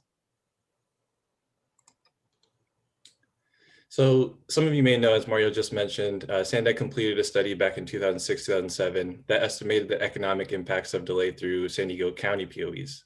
It was the first of its kind of study, and it was widely cited in its day. And for this latest effort, we looked at all the POEs across the California-Baja California border, including those in Imperial County, to get a full picture of impacts that result from delays experienced throughout the border region, or the Cali-Baja border mega region, as it's also referred to. So here's just a quick map showing the 7 existing land ports of entry, or POEs, that facilitate this cross-border movement, and also the site of the future Otay Mesa East port of entry, which we'll hear about shortly. Next slide. So with the previous study having been completed more than a decade ago, we knew it was time to refresh that data and to also add a component to look at emissions. So on the screen are some key changes that have occurred since that initial study, just to take into consideration as we share results of the analysis in a few slides from now. But the first key change to note is that there was obviously a great recession in 2008, 2009 that had ripple effects across local, regional, national economies. That also helped quell some of the crossing volumes compared to the peak years that we saw pre-recession in the mid-2000s or so. Also, the profile of border travelers has changed a bit, and there's been an increase in the use of technology and trusted traveler programs like Sentry and Global Entry and Ready technology that have made an impact as well. Also different from the previous study is the introduction of a baseline wait time.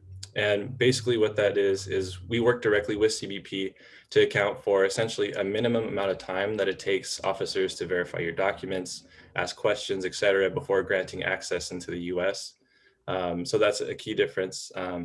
Also, there's been obviously evolving market conditions in that time period. It's a lengthy amount of time, so things change.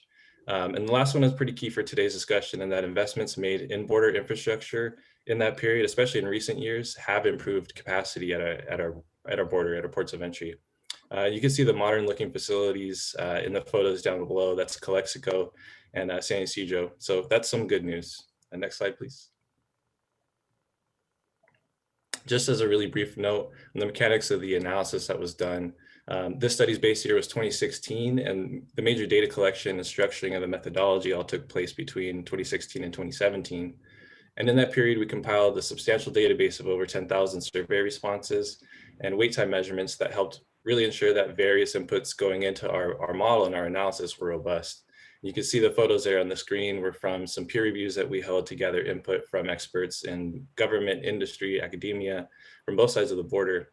But with that said, it should be noted that our study looked at a typical border dynamic as it was in the year 2016 and projected out from there. So it doesn't account for necessarily the impacts related to COVID-19 travel restrictions, potential impacts of the new USMCA, United States-Mexico-Canada agreement on trade, or impacts of the governor's executive order related to the sales of zero emission vehicles. So just take that into consideration as you see the next few slides. Next slide, please. So here we have the charts that help tell the really critical story in all of this. And if we start chronologically on the left, we see that for the base year 2016 for the study, we estimated that border delays across the whole California-Baja California border resulted in nearly $3.4 billion in annual losses to economic output and more than 88,000 jobs to the combined US and Mexico economies. And to put that into perspective, that's equivalent to the economic impact of nearly 23 Comic-Con conventions and job loss the size of nearly 15 Fashion Valley malls. And the next piece of the story is in the middle column where we projected out to the year 2025. And this baseline 2025 scenario takes into account major infrastructure projects that were underway or were about to be wrapped up by that year. And namely, those are finishing phase 3 of the modernization of San Ysidro, modernization of the cargo and pedestrian facilities at the current Otay Mesa East, which is happening now, phase 1 improvements in Calexico West. And we see that even with those improvements, we expected losses to grow to over 5 billion in output and more than 97,000 jobs. And then moving over to the third column, we're looking at another scenario in the year 2025, when we consider additional planned improvements, namely Otay Mesa East, the expansion of the bridge at Calexico East, and some enhancements to transit and active transportation. And there we estimate that with those additional improvements, we mitigate growth and expected losses down to below 2016 levels. So essentially we buy back about 10 years of expected losses with those projects and with those investments. Next slide. So this slide is telling a really similar story in terms of average emissions resulting from vehicle delay observed in 2016 and in the future. We estimated average emissions for other criteria pollutants, but here you're seeing a sample of nitrous oxide, carbon dioxide, and reactive organic gases resulting on average for every 1,000 commercial vehicles sitting in delay, waiting to cross through San Diego County POEs. For CO2, we can look at that kind of as a proxy for greenhouse gases, and NOx and ROG are actually two pollutants that make up smog. And as it happens, San Diego and Imperial County are currently not meeting the federal standard for smog. So just something to note. But the trend we see over time as we introduce new infrastructure shows us that we can expect some improvement in average emissions. And generally what we learned was that new capacity enhancing infrastructure for border crossings does help reduce emissions, as you can see in the second and third grouping of bars there. And over time, looking ahead, even to the year 2035, which we projected out for the emissions component, we anticipate that what will also reduce emissions and air quality impacts will be cleaner, more efficient cross-border vehicle fleet. So that's more efficient engines, more efficient vehicles. Next slide, please.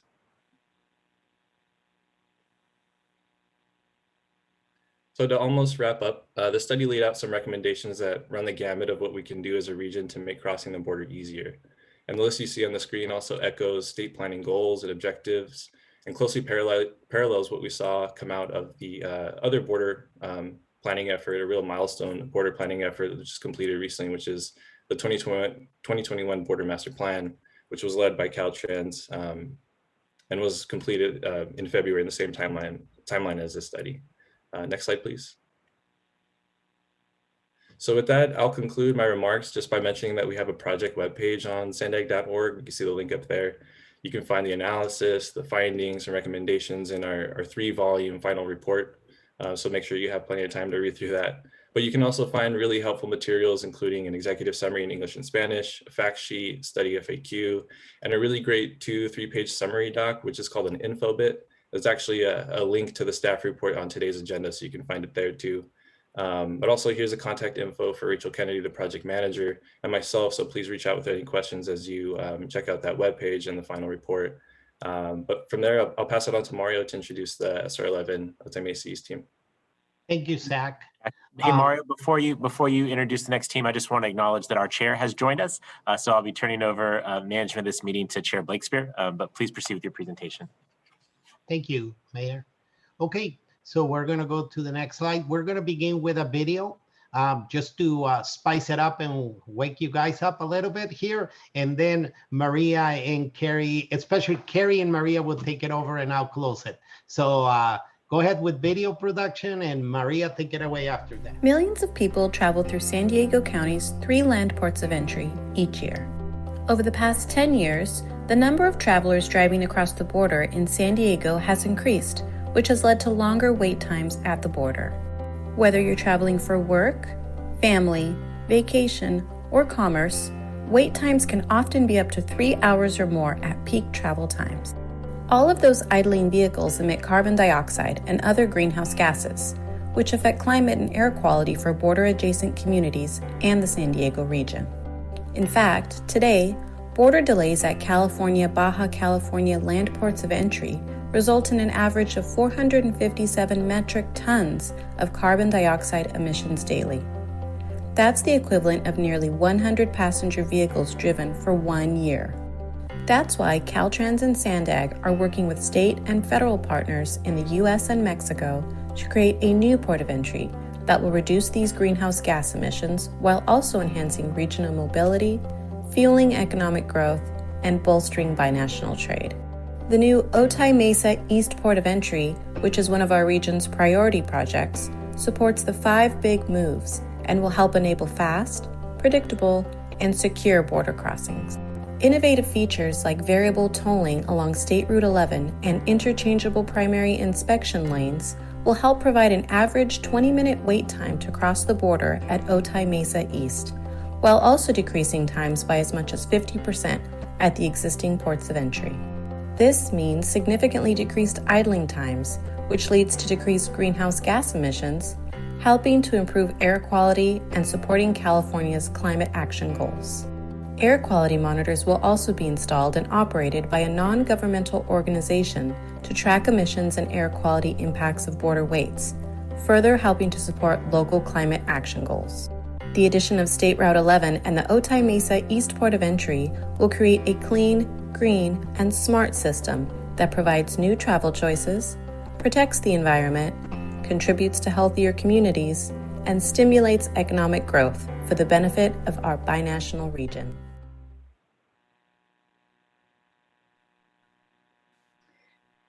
Good morning, board members. My name is Carrie Robinson, and I'm a goods movement planner at Sandag. I'll be presenting the benefits of this new border crossing. Before diving into the benefits, we wanted to provide some regional context of our border region. The new Otay Mesa East Port of Entry will enhance regional mobility in an area that has some of the busiest border crossings in the world. Our region has 4 existing land ports of entry that handle approximately 112 million individual crossings in 2019. This was a 30.7% growth from 2009. Our San Ysidro Port of Entry is the busiest border crossing in the Western Hemisphere, while our Otay Mesa and Tecate border crossings handled 1 million northbound crossings in 2019. Next slide. The new Otay Mesa East border crossing will build upon the strong binational trade that exists between the US and Mexico, which amounted to $614 billion in 2019. Out of this, our regional Otay Mesa and Tecate border crossings handled $48.3 billion in goods in 2019. In addition, the existing Otay Mesa Port of Entry had the second highest truck volumes among all US-Mexico border crossings in 2019. Next slide. Our Baja California mega region not only benefits our local economy, but has a direct impact to the greater California, US, and Mexican economies. These additional economic benefits are approximately $54 billion in the US and $54 billion in Mexico. As shown in this slide, the Cali Baja mega region also benefits jobs in the US and Mexico. Next slide. As Zach mentioned previously, the delays at our existing border crossings have meant $3.4 billion in lost economic output, more than 88,000 jobs lost, and 457 metric tons of carbon dioxide emissions per day released. While improvements at the current San Ysidro and Otay Mesa ports of entry have been significant, more transportation infrastructure investments are necessary to meet this growing travel and trade demand. Next slide, please. Zach also mentioned the border delay impacts that are projected by 2025. Building the new Otay Mesa East port of entry border crossing will mitigate future border delay impacts by reducing these 2025 impacts to 2016 numbers. And you'll see there the exact numbers right there. Next slide, please.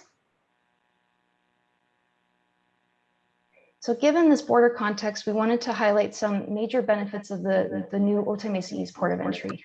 One critical component of the SR11 Otay Mesa East port of entry will be delivering a 20-minute average wait time goal, providing reliability and efficiency to our border network. The new port of entry will reduce peak wait times at the existing ports of entry up to 50% of the day. As shown previously, the port of entry will reduce greenhouse gas emissions. An integrated operation system will decrease wait times for idling trucks and cars that are detrimental to the region's air quality. In addition, the Otay Mesa East port of entry will fuel economic growth by delivering a 10-to-1 return on investment for the San Diego region.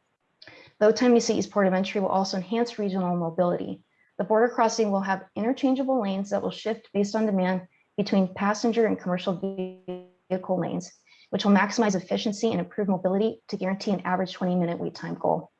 Lastly, the new border crossing will strengthen border security and resiliency by including new operational innovations that will ensure secure and efficient crossings. I will now turn it over to Maria, who will present more details on this new border crossing. Thank you, Carrie. Hi, my name is Maria Rodriguez Molina, and I'm the project manager for Otay Mesa East port of entry. So today, let me start with a quick overview of the overall project. SAMDAG and Caltrans have been working together with local, state, and federal partners in the US and Mexico for 2 decades on the project. To date, we have been able to invest $565 million in infrastructure improvements to support the new port of entry. The segments you see, oh, sorry, can we go to this next slide? I was too fast. Okay, the segments you see in blue have been completed and open to traffic. And the segments you see in dark orange are currently under construction. And those are the southbound connectors to from 905 to S311 and the 125 to West 905 and East 905. These segments in orange will be completed and open to traffic at the end of the year. So now that all of the transportation facilities are under construction, we're really focused on the POE and the CVF facility, the Commercial Vehicle Enforcement Facility. And those are the ones you can see in green. Next slide, please.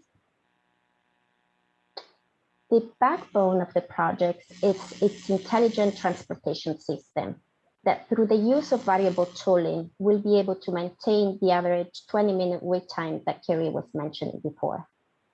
As part of the ITS, we are developing the border wait time system. Caltrans has already deployed the southbound wait time system at San Ysidro and Otay. And here at SAMDAG, we're working on the northbound companion border wait time system. So we will be installing equipment in Tijuana on the approaches to San Ysidro and Otay Mesa. And this is so that one day when we open Otay Mesa East, we'll have signage like the one you see here on the approach roads on both sides of the border, and travelers will have the information to make a decision. Do they want to wait at San Ysidro and Otay, and they'll have that information, or they can go to Otay Mesa East and have a crossing of about 20 minutes for a toll, for a specific toll that will be displayed as well. Currently, we're working with Mexico on the overall ITS concept and determining all the requirements for the project so that it's a seamless system across the border. Next slide, please. Another element of the ITS is the approach link management. So we'll be able to segregate traffic as it approaches the border. That way we'll better manage the capacity and decrease congestion and wait times across all POEs in the San Diego-Tijuana region. Next slide, please. The last connector from 125 to 905 West was awarded in late 2020. And here you see on the left side, the main lanes going to Otay Mesa East Port of Entry, and on the right side, the southbound connectors from 125 to East 905 and to SR 11. These connectors, as I mentioned before, will be completed at the end of the year. Next slide, please. So I was saying, we're focused on the POE now. The roadway is all underway, and now we're fully dedicated to the POE. We've been working closely with CBP, and we completed the technical package for CBP last February. This package highlights all of the technical requirements, technology, and staffing needs for the port of entry. We're currently doing a similar exercise with CHP to develop the program of requirements for the commercial vehicle enforcement facility. Next slide, please.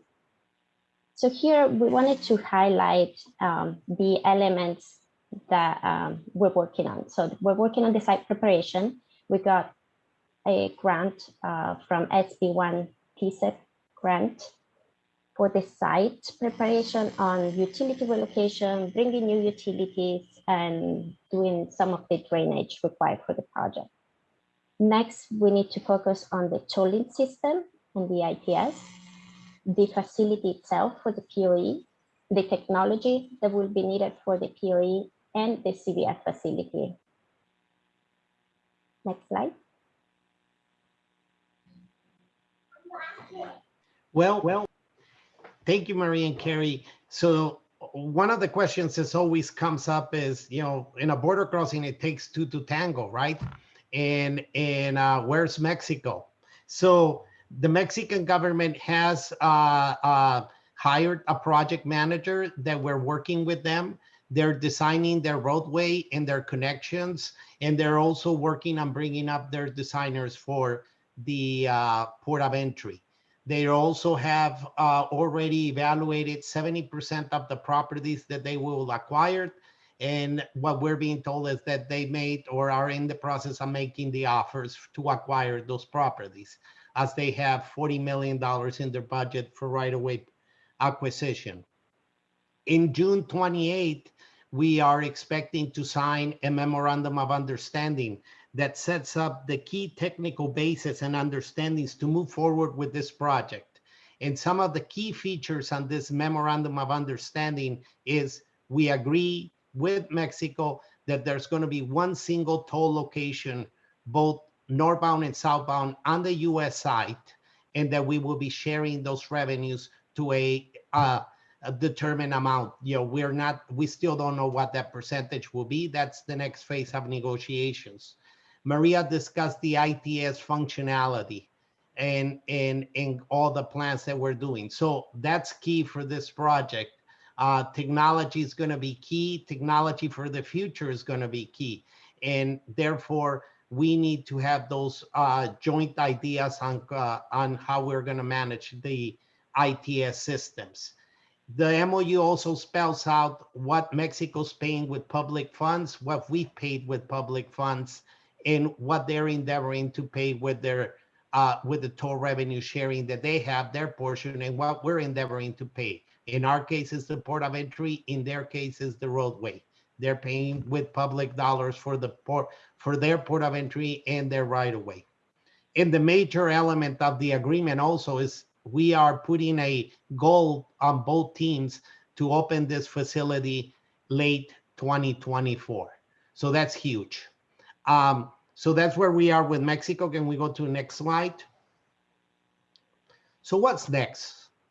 And this is where we need the board. Maria discussed that we have the utility and site preparation underway.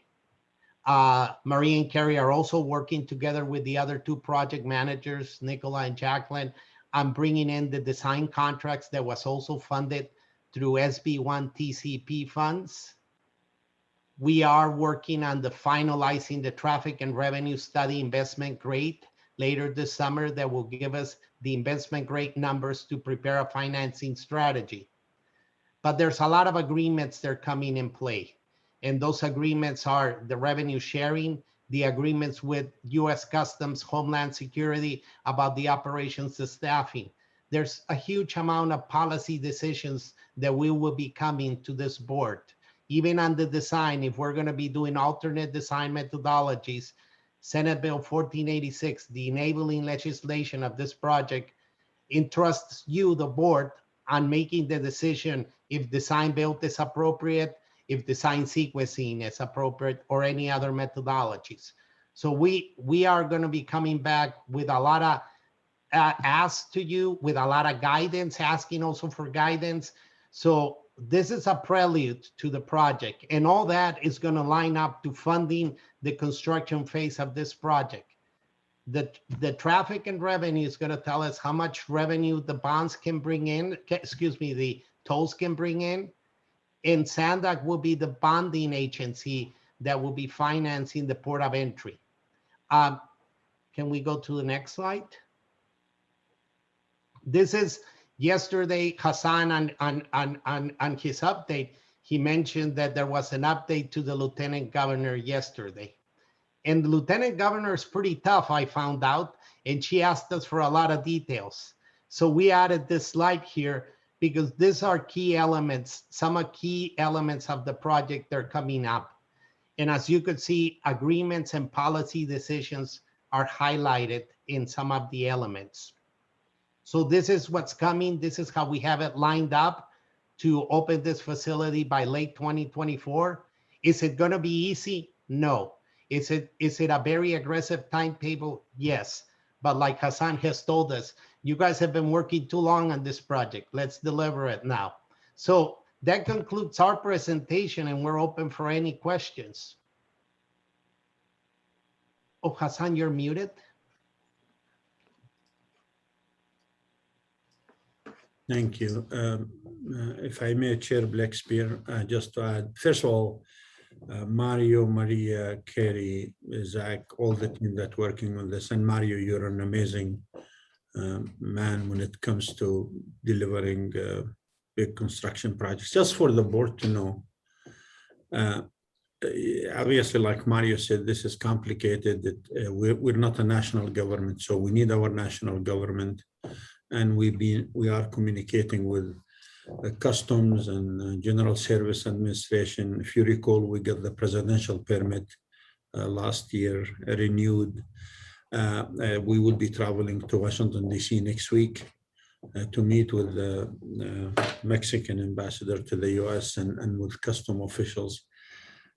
I would ask this board to, as this is one of the 5 priorities for SANDAG, I would ask for your leadership, because right now we've done the technical work. Mario's delivering the last segment of infrastructure. We between federal and state and local money, we invested over $500 million. It is no time to relax, but keep the push. And like the Lieutenant Governor, she wants to champion this from the state perspective. I want to thank the Consul General here, Mr. Carlos Gonzalez, for getting us the connection in Mexico last time we traveled pre-COVID. I know Chair Blackspear, Second Chair Sotelo Solis, Mayor Salas, we traveled and we met with officials. I think all the stars are aligned to do this. And the good news is this was one of the projects that our congressional leader submitted for in the new proposed bill. And today, the 5 congressional leaders will be at the site visiting this project. This highlights the importance of this. So I hope you as a board appreciate the tremendous work that this team did. I want to thank Gustavo, my partner from Caltrans, who him and I share Mario and the team. We're going to keep pushing as hard as humanly possible, but this is an amazing project for this region. Well, thank you for that, Hassan. And thank you for the presentation. I think we're all eager to provide the leadership you're looking for. So just let us know what roles we can fill to help move this forward as quickly as possible and as efficiently as possible. It's great to see how far things have come because it was much farther behind the last time that we were in Mexico City. So I'm really glad to see all this progress. Do we have any public comments on this item? No, Chair, no hands from the public. Okay. I know the Border Committee has been very involved, and so I would like to call on Chair Mayor Dedina if he would like to make any comments about this. Yeah, no, I just want to thank Mario and Maria, Carrie and Zach for absolutely great presentation. And what I think is really, really important, and first of all, this is the NASA of border infrastructure planning. These guys are doing an absolutely fantastic job, and I think they pointed out. So imagine how crazy it drives us to have to deal with the federal, state, and local governments when you do anything. Now double that, right? So these guys have done a great job in moving this forward, and also during the pandemic. Because as we all know in San Diego, moving this kind of stuff forward requires face-to-face meetings again and again and again with multiple agencies at every level of government. And we just have a superstar team that does that.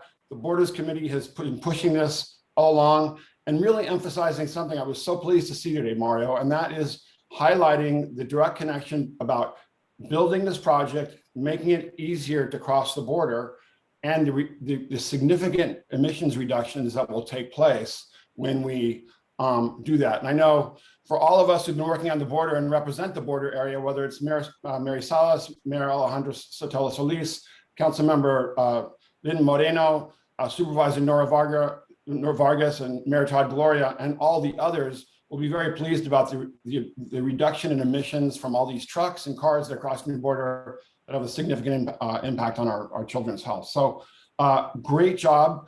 I'm just really, really inspired by this, really committed to this. And I was with the Mayor of Ensenada yesterday, and he couldn't wait to come up to San Diego to meet with all of us because we have a really robust, leaderful team that works on both sides of the border to make these kinds of projects happen. So you have the full support of the Borders Committee, and we'll do everything possible to continue to support your efforts. Innovative, brilliant, never-ending, hardworking efforts to move this project forward. And obviously, it's going to help us supercharge our economy and clean up the environment and improve the quality of life. What's wrong with that? And I also see that my former Border Committee Chair, John Mento, another superstar of supporting border infrastructures on there as well. So I want to thank him as well. I think there's been a lot of continuity in the Borders Committee and really pushing these projects with our great San Diego staff. So thank you. Well, thank you. We'll call on him next. So Mayor Mento. Thanks, Serge. It's interesting. We have been talking about this for 19 years at least, that I know of at least. When I was on the Borders Committee and chaired it, it was a chore just to get anybody to listen, if I can say it that way. And apparently people have been listening. When we've been talking about nearly the same amount of revenue lost for 19 years as we are today. So fast forward, let's round it off to 20 years and take between $5 and $6 billion a year in loss because of border wait times. Wow, that's enough. We could have maybe paid for this by now. The biggest thing that we talked about when I was chairing the border is not the lack of enthusiasm to get the work done, but the fact is the lack of enthusiasm on the federal government to actually give us the money to get it done. And so to have a contingency of 5 congressional members going down and taking a look at that border and seeing what's going on is just amazing, to say the least. We used to do, I don't know if you remember or not, Serge, but we used to go and do field trips down there with the Borders Committee because it was important for us not to just hear about it, because when you just hear about things, oh, well, you just hear about them. But when you go down there and experience it, then there's nothing better than that. And when we went out, we didn't just go to like Otay or to San Ysidro, but we actually went to several places along the border where we had tie-ups, and it was important. So I think the point I'm getting to is that we are going to be able to push this from an administrative point of view, but let's not forget that we have to get the federal dollars, because we certainly don't want the people of the great state of California taking on the burden of funding something like this. I'm sure they would, because they know how important it is to them. However, this is a binational border, and we have to make sure that we keep pressing them for that. So I guess that's my point, is let's keep going. By the way, great job on getting us this far. So thanks a lot. Chair Blakespeare, if I may, just for Mayor Minto's information, I think you're right on, but I just also want to thank the federal government, because 40% of the $520 billion we invested so far have come from the federal government's federal highways. So you're right on. They have been a partner. We just need now the leadership to negotiate the binding agreement with the Mexican government. Yeah, I remember the days when just haggling with GSA was a chore to do that. So thanks, and keep a hard line with them. So thanks. Okay, well, thank you for those comments and for the staff presentation. It's always really important for us to be kept up to date on what's happening with all of these critically important projects Sandag's doing. So I appreciate us having this robust update today. Councilmember Moreno, do you have a comment on this? I absolutely do, if I may. Okay, we'll go for it. Wonderful. Thank you for the presentation and for all of the work on this study. I have the honor of representing District 8 in the city of San Diego, which includes both the San Ysidro Port of Entry and the Otay Mesa Port of Entry. I'm also a resident of San Ysidro, so I get to smell and breathe the pollutants mentioned in this study on a daily basis. By quantifying the economic and environmental impacts of delays in border crossing, we could better understand the impact to our communities. It was very impactful to see the amount of jobs and the billions of dollars that are being lost to border delays. Our binational region relies heavily on cross-border travel that provides thousands of job opportunities and also allows our economy to thrive. And as delays in border crossings continue, employment opportunities and our regional economy will continue to be negatively affected. The Otay Mesa Port of Entry ranks second among all US-Mexican border crossings in total truck crossing volumes. These trucks, as was mentioned, go all over the nation, benefiting millions of people throughout the United States. However, the border communities are the ones who pay the price. The idling of vehicles in ports of entry is directly linked to emissions that foul the air in my community, San Ysidro and Otay Mesa. Obviously, this is a social equity issue that we need to address, and I understand it's not going to get done tomorrow. However, I think we need to continue to push for innovative solutions. I want to continue having these discussions to address the impacts to communities neighboring the border, because sometimes we're not heard. And I will recognize that part of the solution is the creation of the new Otay Mesa Port, Otay Mesa 2 Port of Entry. So it was very exciting to hear the updates on this very important regional project. And I agree with Hassan, Mario Orso is a rock star, and we're very, very lucky to have him here. And I just want to say congratulations to Sandag and Caltrans. I know we're not at the finish line, but we are so close, and I will continue to be an advocate for Otay Mesa 2 Port of Entry, and thank you for the update. Okay, thank you. Was there any other comment? Did you have your hand up quickly, Mario, or? Yes, I just wanted to remind the board members that there's an open invitation for tours to see the job site now that things have relaxed. So I just did want to bring that up. And yes, Council Member Vivian Moreno, we are looking at innovation ideas. And also a while ago, Council Member Shu mentioned rail, right? And we are looking within the border master plan, that analysis. So definitely we are looking at innovations and also alternatives because, like you said, this is not the solution to all. So it's a compounding effect of different solutions that we'll bring up. Okay, thank you. All right, well, this was doesn't need a motion on it, so we'll move on to the next item. Thank you, everybody. So the next item is item 15, which is the Audit Committee and Compensation Ad Hoc Subcommittee. And so this item, I'll just go ahead and take this.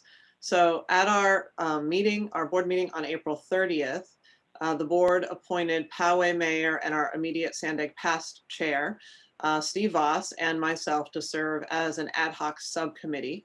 And as a subcommittee, it was our responsibility to prepare recommendations on 2 issues. So one was proposed amendments to Sandag Board Policy number 39, and then the compensation for the independent performance auditor.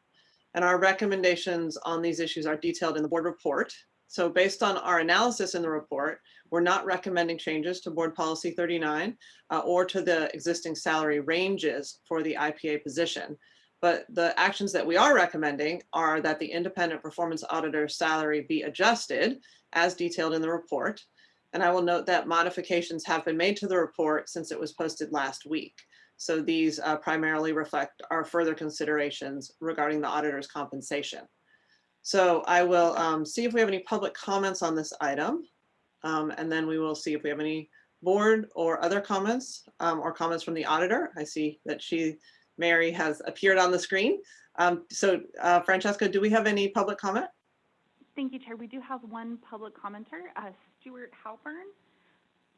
Okay. Stuart is a member of the audit committee. So should we hear from the auditor first and then from Stuart? Or Mary, did you want to say anything? Yes, good morning, Chair and members of the board.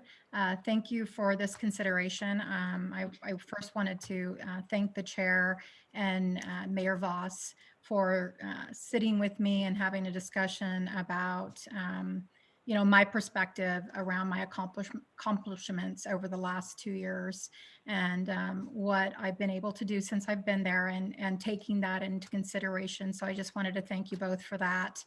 And also thank the board for this consideration. In regard to Board Policy 39, I just wanted to share from my perspective as the auditor some thoughts, and really that is around the term limits.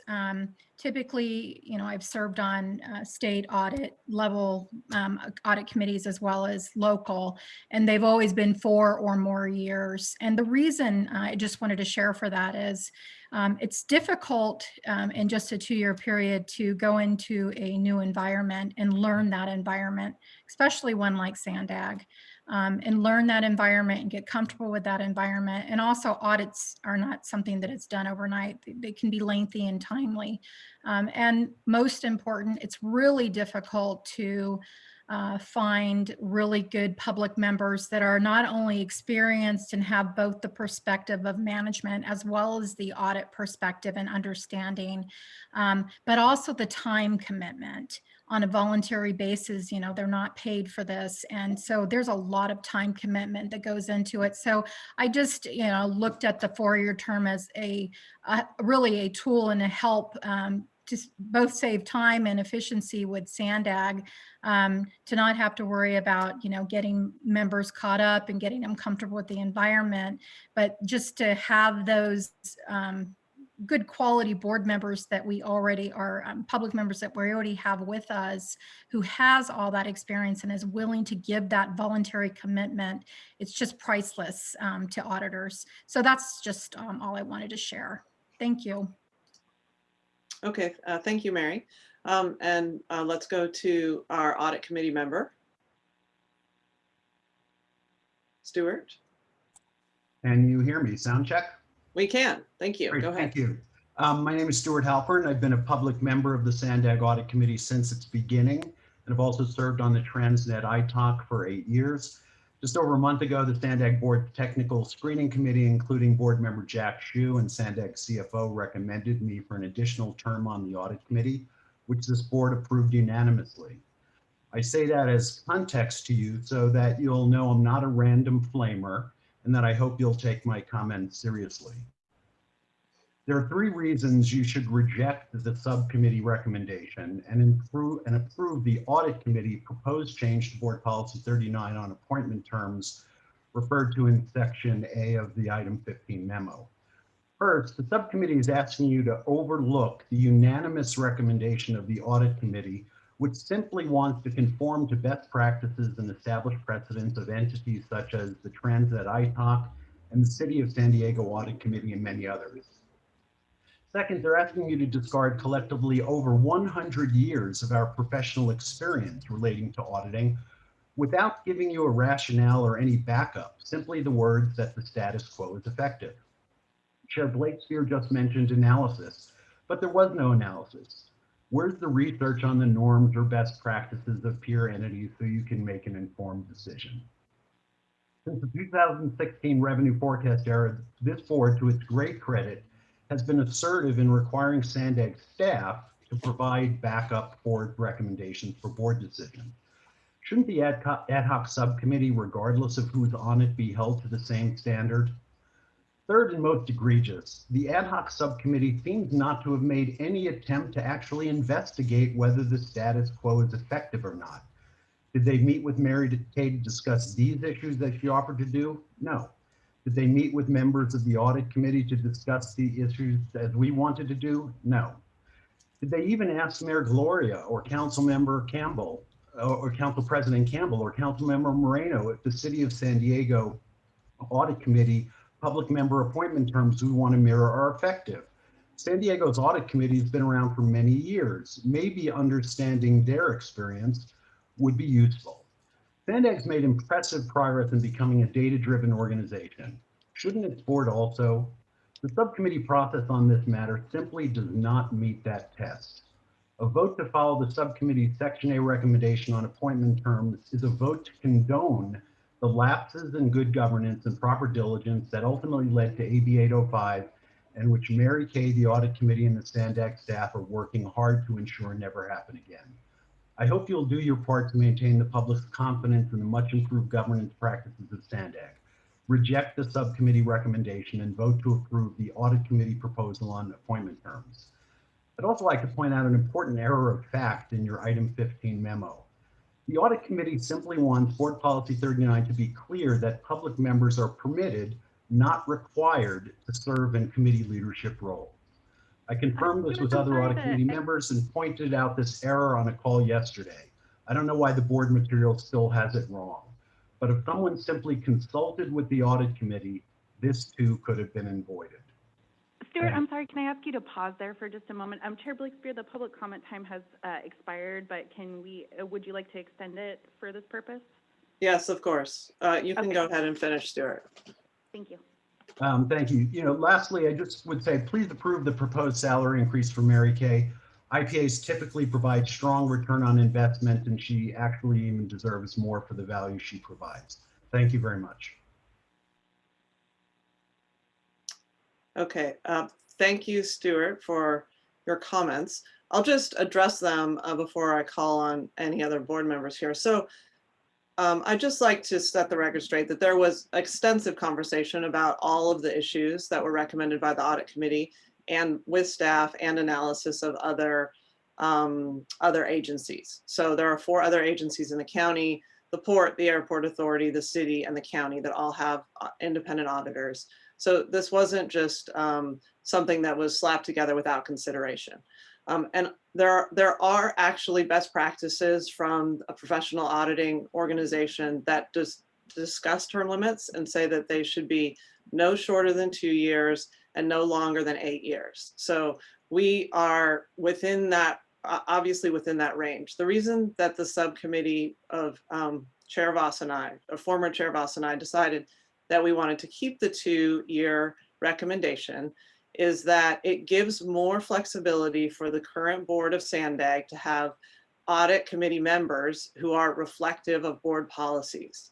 So currently currently the audit committee members that come from this board have 2-year terms.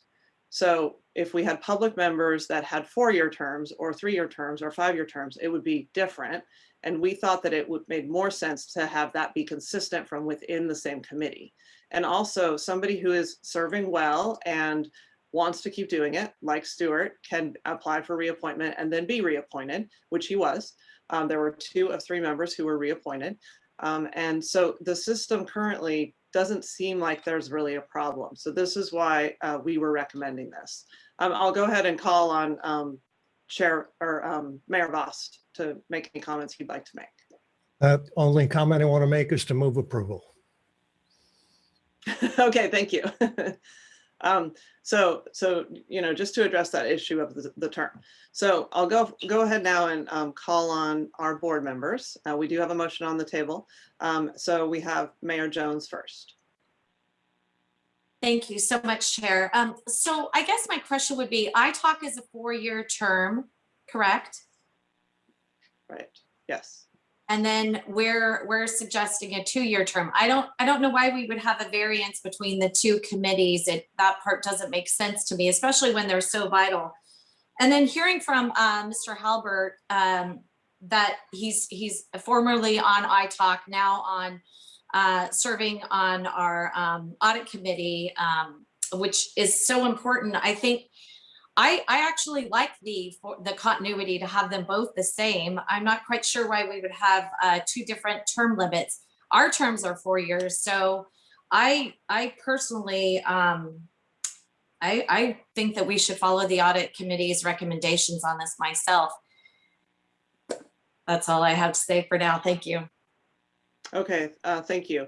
I mean, I'll just to address what you said directly. So I think that we thought it was more important to have consistency within the audit committee than with a different committee.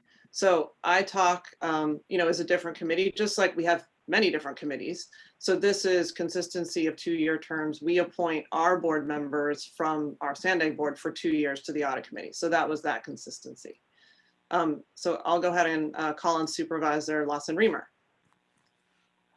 Hi, thank you so much. I just have first of all, I appreciate the real deep thought, both from Chair Blakespear and from Stuart on this issue, and from our auditor, from Mary. It seems I hear very valid points on all sides here, and I'm sort of wondering if there's a way to move forward that addresses these valid points. So what I'm hearing is, a need to ensure that our public members of our audit committee actually have time to develop the expertise in order to serve effectively. I'm also hearing the concern that, you don't want to have inconsistency and imbalance with, the public members serving longer than our elected members, and that's also, I think, a genuine valid concern. I'm wondering if it would make sense to ask for a return, for sort of a sit down with the subcommittee and the audit committee to sort of identify what are our core objectives and what do we need to, is there a path forward to meet both of these concerns? Because I hear them both as valid points of view. And I think I honestly feel like I to some extent need more information. I want to better understand, are there lots of public members of the audit committee who want to get reappointed for a 2nd or a 3rd term and they're getting turned down? Do we have like a massive amount of turnover, with a 2-year versus a 4-year term? I think I'm just sort of missing some of the granular information to allow us to find a path forward. And I'm just wondering if, Mayor Blakespear, from your perspective, it might make sense for the subcommittee and the audit committee to kind of sit down and see if there's sort of a path forward that meets both of these, I think, frankly, quite thoughtful objectives. I'm happy to do whatever this board wants to do. To me, it seems like there were a large number of issues that were discussed in depth, and this was actually a fairly time-consuming pursuit. And I think we have this specific issue is a specific personnel issue that's very narrow, and we could have a lot of discussion about it, or we could move forward with a practice that seems to be working and doesn't need to be changed. So I guess I don't know if I would feel that we need to go back and have more discussion about this specific question of term limits, which really hasn't become an issue. We don't have a problem with expertise. Our members have been able to come up to speed relatively quickly, including board members. And board policy amendments can always be brought forward at future times if there's a need for it. But I guess at this point, you know, I would stand behind the notion that this has been well investigated, that I don't think it's best practice to just unquestionably implement recommendations without looking at the best policies and practices for the whole agency, which is, I think, what the Mayor Voss and I did together with the professional staff or with the management staff and together with the auditor. And so, you know, I guess my suggestion would be that we just proceed forward, but I'm happy to do whatever this board decides it wants to do. So I'll go ahead Can and I call on. ask a follow-up question? Do you know, I mean, I just don't have this information. What's our turnover? Do we have like a lot of turnover at our public members? Is this, you know, in terms of this expertise dissipating because people don't consistently want to be reappointed for a second and a third term? Well, I don't believe that we do have a lot of turnover. We did have one of the 3 members after 2 years not reapply and decide that that was not, you know, for various whatever reasons those were. But I think in a way that's the kind of flexibility that works, to have things for 2 years. So I can ask also our attorney if he knows, or the auditor, about any problems we've had with expertise turnover. I'll invite Mary to correct me. I believe that of your 3 public members, 2 of your original public members continue to serve on the audit committee, and Paul Dostart is the one who, once his term was over, did not reapply. Yeah, that's actually correct. I think to answer that question fairly it's hard to answer that question this quickly because it's a fairly new audit committee. It's only a couple of years now going. So I think, you know, moving forward, we'll only know, right? I think my biggest concern is just, you know, we have a new member, for example, and just last year we had to go through, and this is where I'm talking about the time that I'm kind of concerned about. We had to bring every department or division in to kind of educate the new members. And in doing that, it was, you know, it was time consuming, not just for myself and part of the audit committee and preparing and getting that agendized, but it was also time consuming for a very busy staff that had to come in. And now the new member has asked for this again, which rightfully she should, because that it's a very special agency that has a lot of niches. And so to not understand them fully would be a detriment for both myself and for management when we're asking them to make decisions. And that's just from my perspective why I think that it made sense for 4 years. Thank you for the answer. I'm gonna go ahead and call on Council Member Shu. Thank you. I want to make a few comments before I second Mayor Voss's motion. First, when we set up ad hoc committees, I think as a board member, I presume that we do so that trusted board members that are balanced within the board perspectives will dive into a subject matter and study it and come back with their recommendations. And by doing that, they're going to get a lot more information than the rest of us on the board. And by doing that, they may get a lot of confidential information that the rest of the board will not hear. And for that reason, I trust Mayor Blakespear and Mayor Voss's judgment on these issues. They represent a balance within our board, and I think that is important, and their decisions will, I think, reflect that. And after just serving on the selection committee for the auditors, we didn't have, well, we had a good number of applicants. We had very qualified applicants, auditors that have a lot of experience. And yes, there is some speed delay in them catching up and learning SANDAG, but I don't think it's going to take them very much time and very much delay.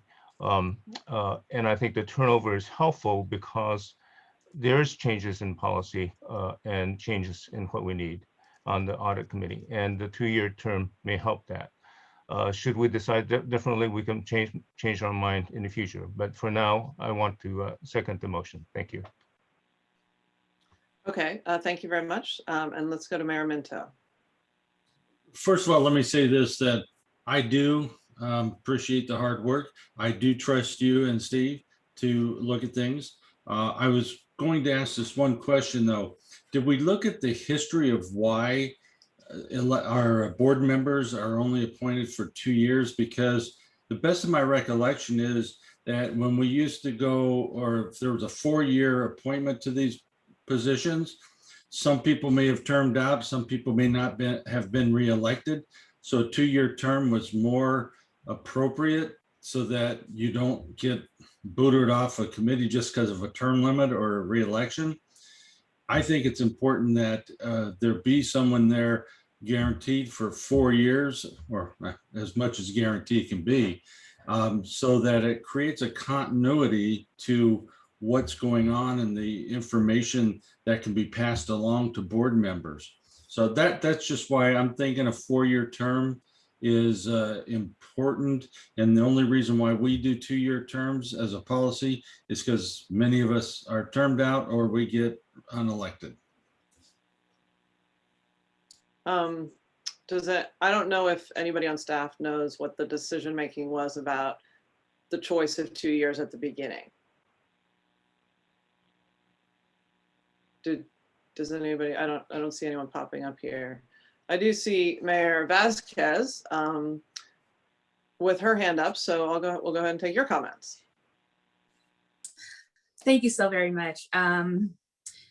Wow, this is a very important topic, and I'm really honored to be part of the audit committee. And as the vice chair, right now, I think that we are at a point where we're really focusing in on transparency and data collection and how important that kind of information is to the business of SANDAG.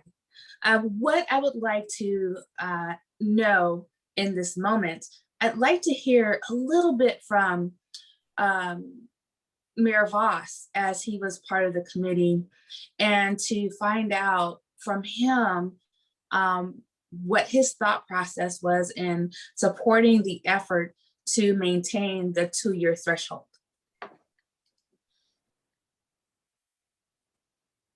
Okay, we'll give Mayor Voss, okay, there he goes, go ahead. One thing for me is, as the board is constantly shifting in its makeup, every 2 years, we have changes in the board representation. I think that new board, as it's constituted in each cycle, should have the opportunity to have people of their selection on the audit committee. I don't see need for consistency between the audit committee and ITALC. And I would point out that our other policy advisory committees are 1-year terms. We reappoint our elected selves every 1 year, every single year, and the chair appoints a chair and vice chair. So I don't feel bound by what other committees are doing, but I do think we have an obligation to give each new board, as it's constituted after each election cycle, the opportunity to reflect their views in the makeup of the committee. Thank you so very much for sharing your thoughts with us. There's one other question that I have. Are there any real tangible issues with the process that's currently in place? And if so, can you please share those issues with us? If that's questions directed to me, I don't think there are. So yeah, I think that's, you know, and that's why, I mean, the motion that we have a motion and a second on is that the independent performance auditor salary be adjusted as detailed in the report. So I think, you know, I think that we have a motion and a second on the table, and we should go ahead and vote on that. Thank you very much. Yes, thank you. Okay, thank you very much, Mayor Vasquez. Thank you, Chair. For the City of Carlsbad, Mayor Hall. No. Thank you. For the City of Chula Vista, Mayor Salas. Salas, yes. Thank you. For the City of Coronado, Mayor Bailey. Bailey, yes. Thank you. For the County of San Diego, Supervisor Lawson Reamer. Yes. Thank you. For the City of Del Mar, Mayor Gasterland. Gasterland, yes. Thank you. The City of El Cajon is absent. For the City of Encinitas, Chair Blakespear. Yes. Thank you. For the City of Escondido, Mayor McNamara. McNamara, yes. Thank you. For the City of Imperial Beach, Mayor Dedina. Medina, yes. Thank you. For the City of La Mesa, Councilmember Shu. Yes. Thank you. For the City of Lemon Grove, Mayor Vasquez. Mayor Vasquez, yes. Thank you. For the City of National City, Second Vice Chair Sotelo Solis.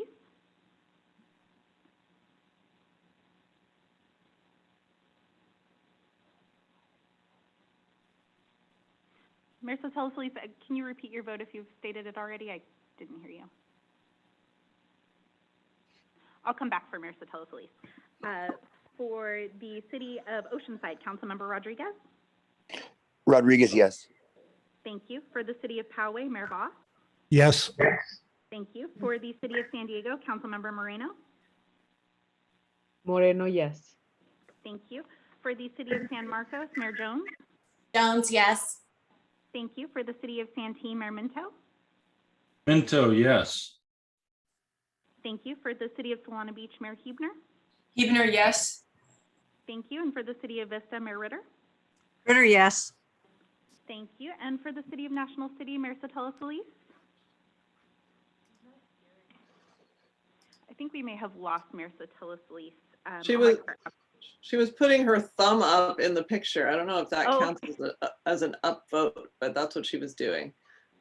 I will, John, can you? I would say she has expressed she's communicated her yes vote effectively through the thumbs up.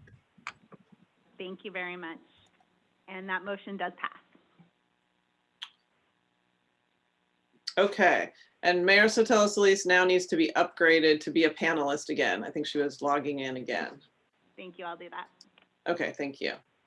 All right, so now we're on to our last item, which is our annual review and proposed amendments to board policies and bylaws. And we'll hand it over to our attorney, John Kirk. Thank you very much, Chair Blakespear.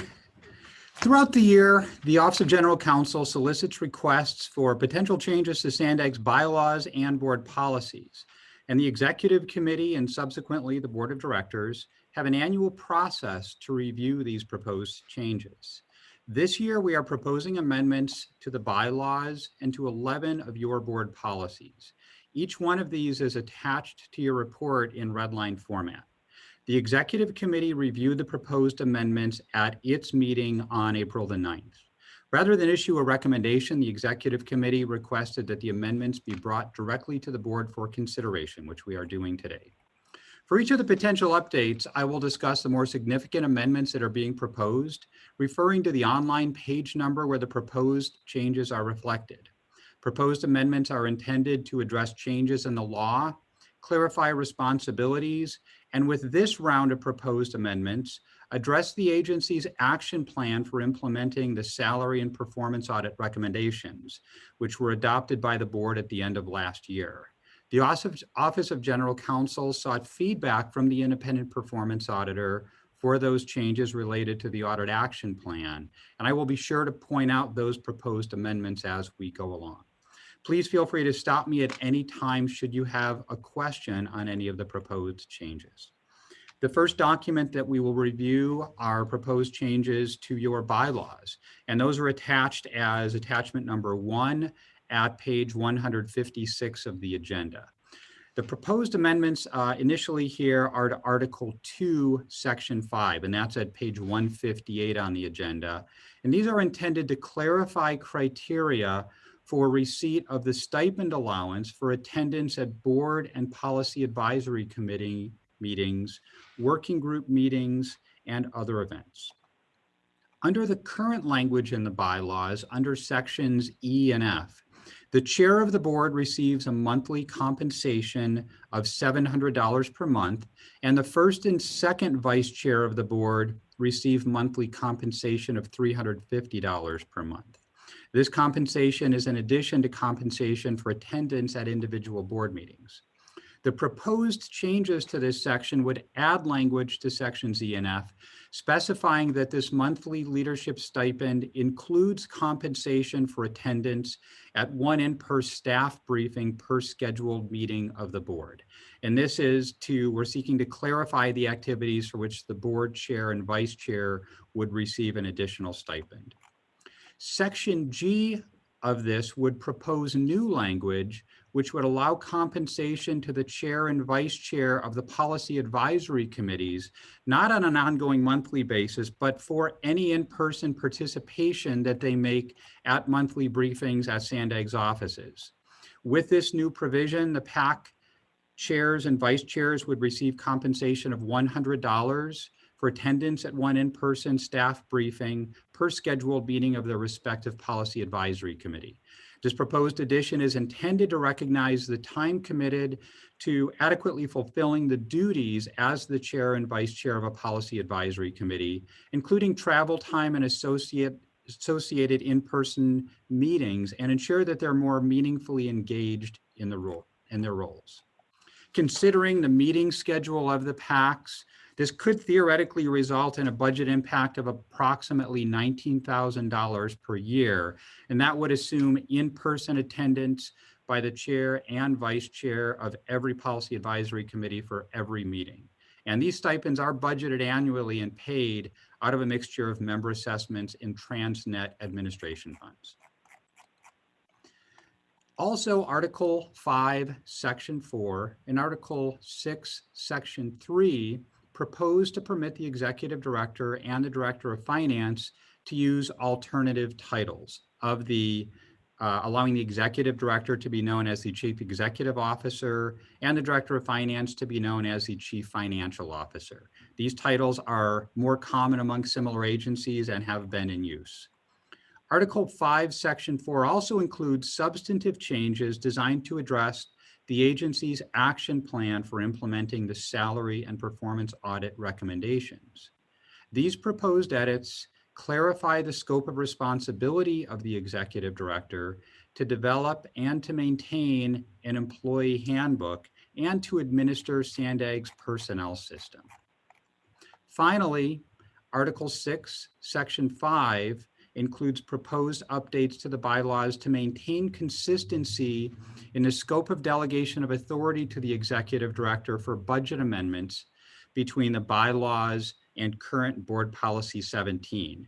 That board policy was updated in your last cycle. However, that authority was not equally represented in the bylaws. So this would true up those two. The next document that we'll look at is Board Policy 1, and that is the allocation of board and policy advisory committee responsibilities. It's attachment 2 to your report at page 169. Proposed edits to section 3.2 of this policy address another recommendation from the Audit Action Plan. This section aims to clarify the authority of board leadership to act on behalf of the executive committee when timing requires, and includes for transparency a reporting requirement when that authority is exercised.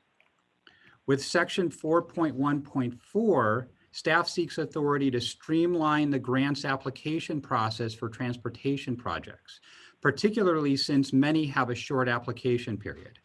Any projects that are submitted in connection with grant applications are already consistent with the budget and project priorities that are approved by you, the board. Section 4.1.22 seeks to clarify the role of the Transportation Committee regarding oversight of the Transnet compliance audits. And this is consistent with the Transnet ordinance. The Transnet ordinance states that ITOC conduct and approves the annual Transnet audit. It shares the audit with the Transportation Committee, but ultimately approval for that audit lies with the ITOC, not with the Transportation Committee, in accordance with the Transnet ordinance. So this proposed change would clarify those responsibilities. The next board policy to review is Board Policy 3, your investment policy, beginning at page 176. Section 11 of this, beginning at page 36 on the agenda. I'm sorry, I don't have a online citation to that. Changes are proposed there to more accurately reflect reporting requirements consistent with state law. The proposed language clarifies that in addition to presenting an annual statement of investment policy at a public meeting, any interim changes that are made in the middle of the year between your cycles of board policy amendments must also be considered by you, the board, at a public meeting. Board Policy 4, Rules of Procedure, is attached as attachment number 4, beginning at page 34 or 185 online. Section 4 of this, beginning at page 37 or 188, proposes amendments to clarify responsibilities with regard to Form 700 conflict of interest filings.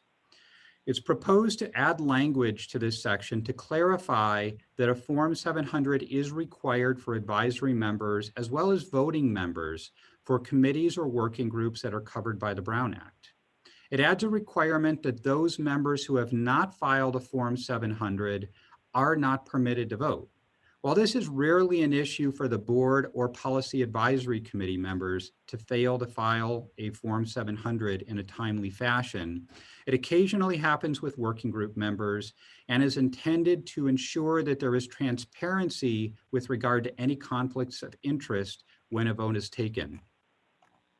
Section 7.4, beginning at 46 or 197, proposes amendments to align with existing provisions of Board Policy 1, which already states that all items delegated to the policy advisory committees are subject to board ratification. This would clarify that legislative bodies created by the board of directors or a policy advisory committee do not themselves have authority to act on behalf of the board or SANDAG unless that authority has been specifically delegated to them and ratified by the board of directors. Next board policy is Board Policy 8, attachment 5, beginning at page 48 or 199 online. In this, section 6.1 proposes a minor change to reflect the existing practice of bringing to you the delegated actions report on a monthly basis at the board's business meeting. Board Policy 11 is SANDAG's travel policy. It's attachment 6 and begins at page 54 or 205 online. SANDAG management has partnered with the independent performance auditor on this policy to implement travel practices that better align with those of SANDAG's funding agencies. The proposed amendments to Board Policy 11 are substantive in nature and are consistent with the General Services Administration travel guidelines for the federal government, particularly as to per diem rates and meal and lodging reimbursements. The proposed language is modeled largely on the City of San Diego's current travel policy, combined with SANDAG's existing internal processes. This policy is intended to ensure transparency by requiring any exceptions to the policy to be reported out to the Board of Directors. Upon consideration and approval of this travel policy by the Board of Directors, if that happens, SANDAG management will continue to collaborate with the independent performance auditor to develop the internal administrative procedures to best implement any adopted policy. Next, we're going to look at a group of policies, SANDAG's procurement policies. Amendments are proposed to SANDAG's 3 procurement policies, and those are Board Policy 16 related to procurement for services, Board Policy 23 related to procurements for equipment and supplies, and to Board Policy 24 relating to procurements for construction. Proposed amendments throughout these are similar between each one of the policies, and I will go over them as they are reflected in Board Policy 16. And that is attachment 7 to your report, beginning at page 61 or 212 online. The amendments propose to revise procurement thresholds for micro purchases to align with the amounts that are set by SANDAG's funding agencies, primarily in the federal government.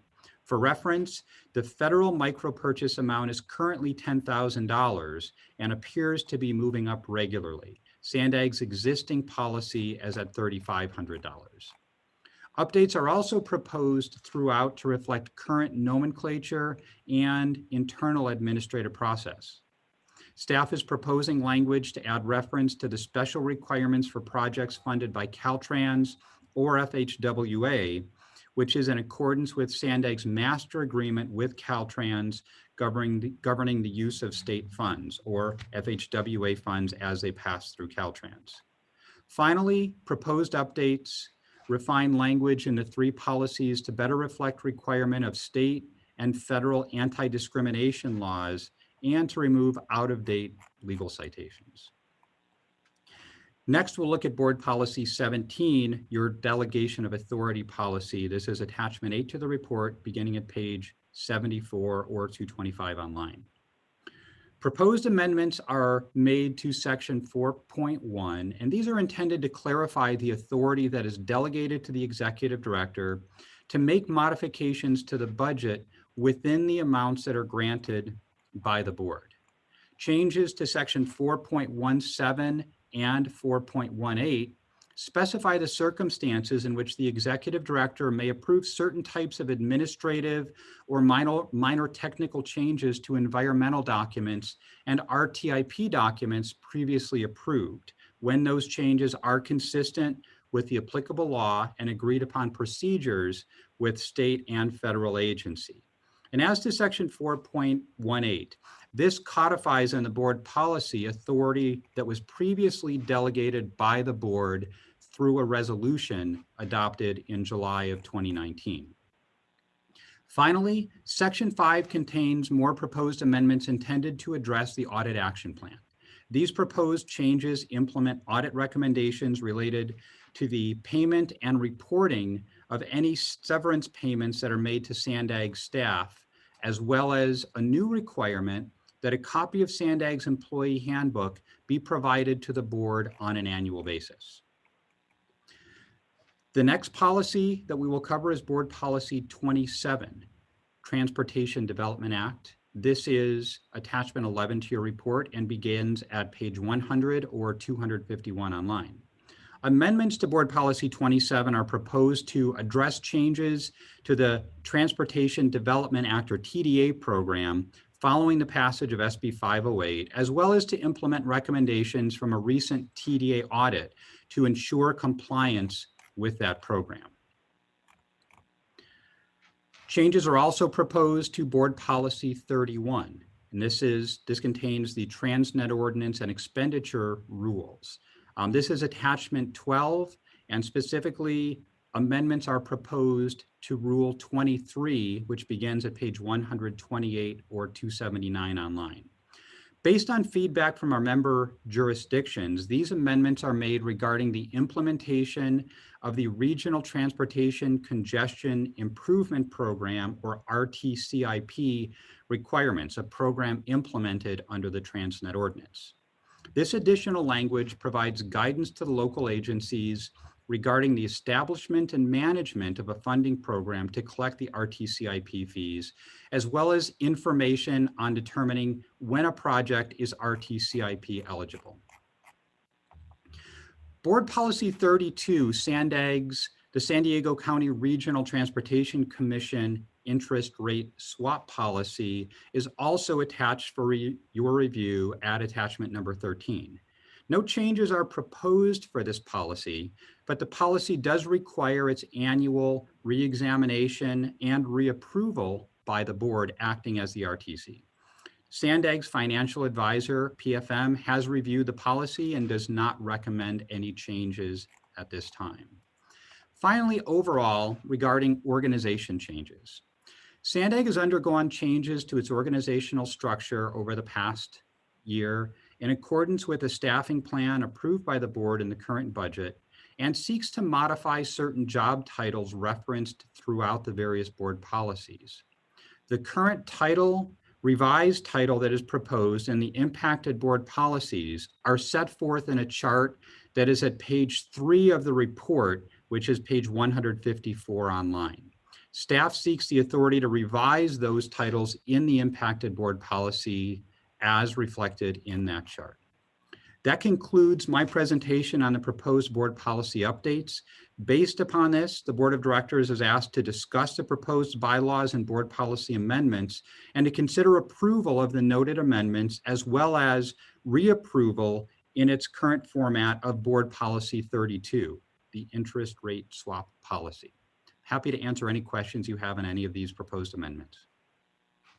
Okay, well, thank you for that in-depth report on what we're doing here. Are there any public comments on this item? No, Chair, no hands from the public. Okay, board member comments or questions? Yes, Mayor Jones. Thank you. I wanted to speak directly about Article 3, Section 5. Giving ourselves a raise when many of us are struggling in our county and not having jobs is absolutely the wrong message.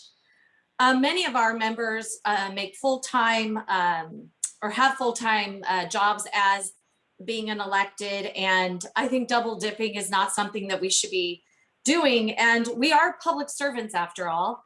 And using sales tax specifically, because Mr. Kirk said that Transnet money would be used for this, is using tax dollars to pay for these stipends and not providing, and we continue to not provide what we actually have promised the voters of San Diego County, and that is providing projects. And giving ourselves raises in the middle of a pandemic and not providing our projects that we have promised, I think is the wrong message, and I certainly cannot support this today.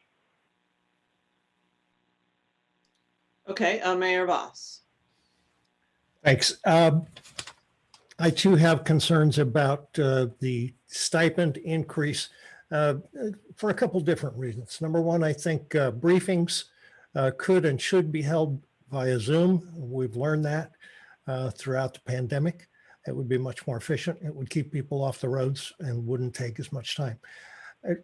I think we also have to consider too that on a number of the committees that we're talking about giving stipends for briefings, we have folks who are full-time electeds making in excess of $200,000 a year. I don't think the additional compensation is warranted or appropriate. So I can't support that bylaw change. As far as policy changes, Board Policy 1, Section 3.2, I think it is now, that the chair, vice chair, and second vice chair, when time requires, can approve something. I think that is a dangerous and slippery slope. Time requires is much too vague. That allows 3 people to make a decision for the entire board. I can't support that. That's it for me. Thanks. Okay, thank you. Councilmember Rodriguez. I concur with Mayor Voss's comments, especially with respect to the technology use of Zoom. Moving forward on stipend increases at this juncture is the wrong message. It's not what we should be doing, and I will not be supporting that item.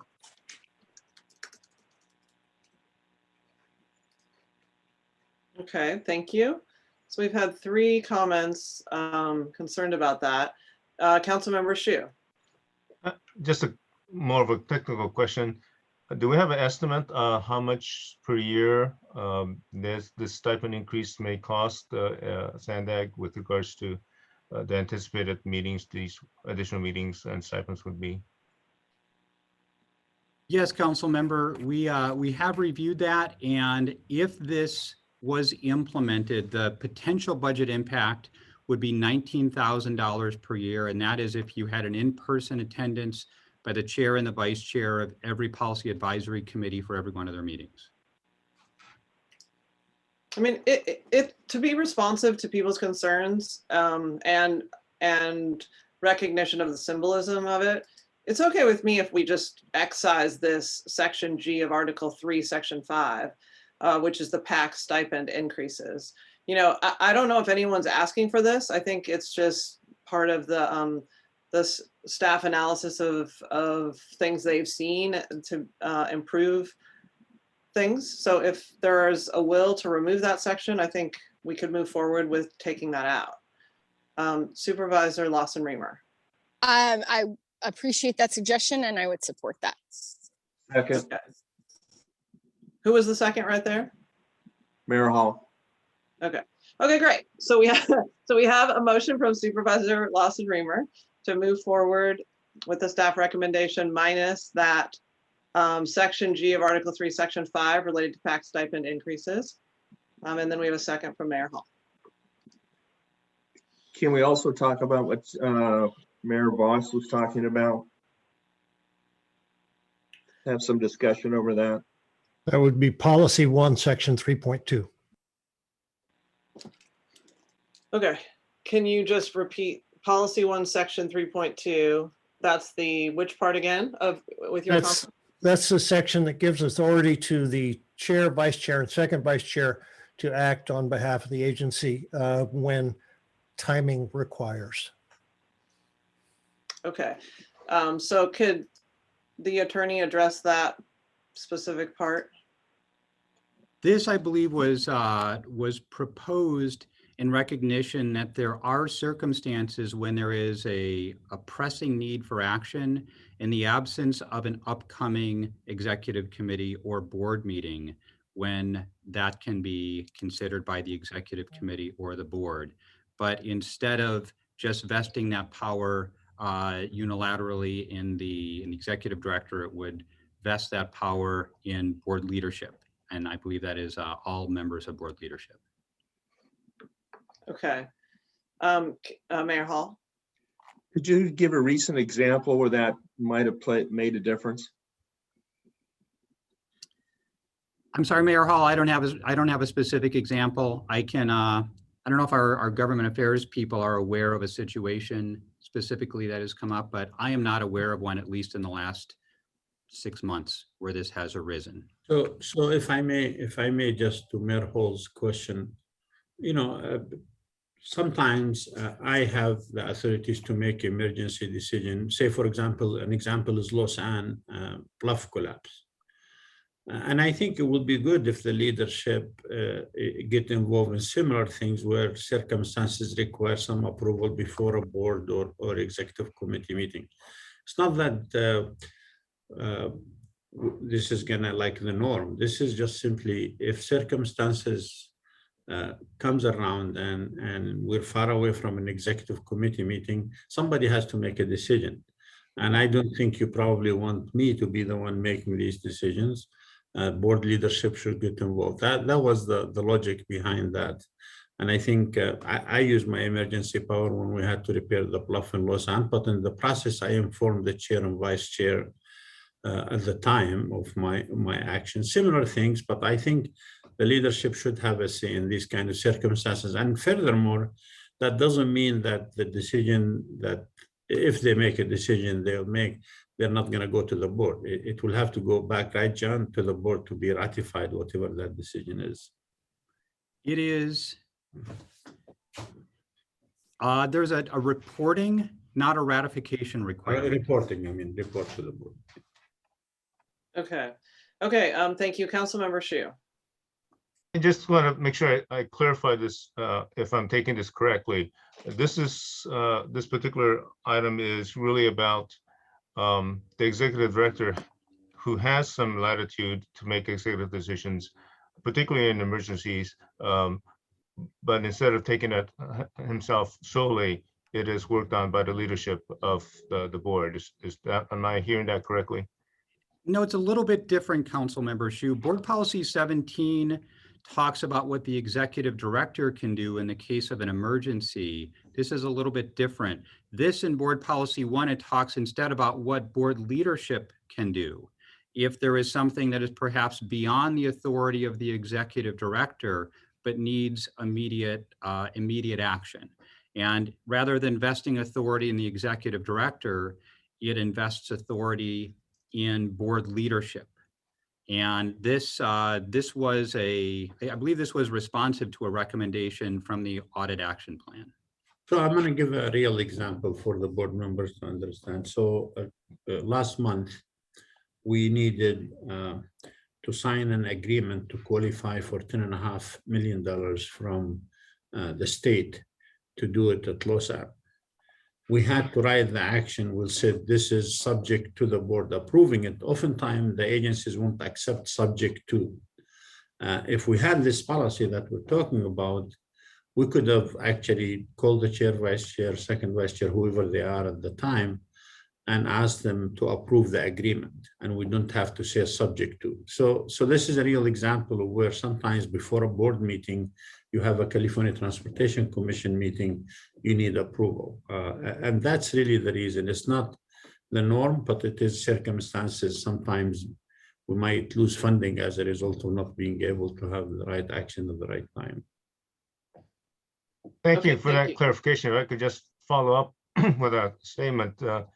I think we've learned during this time of COVID, many of our cities gave our city managers certain latitude to work quickly and act responsively to things. And I kind of see this in similar light, that we are entrusting 3 of our top leaders in our board to act quickly when needed.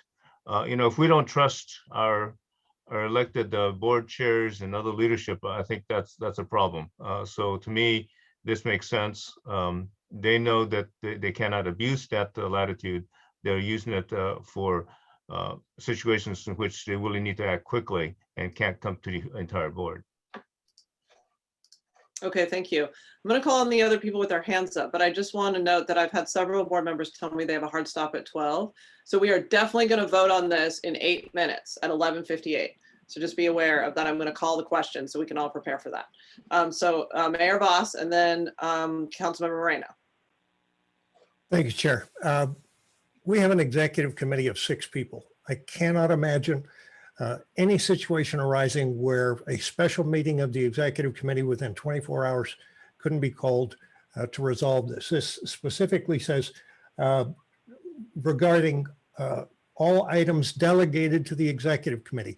Let the executive committee, those 6 people, do their job. Okay, thank you. Councilmember Moreno.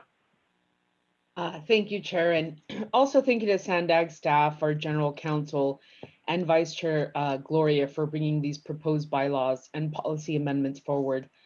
Many of these amendments were prompted by the Office of the Independent Performance Auditor Salaries and Compensation Audit Report considered by this board last year.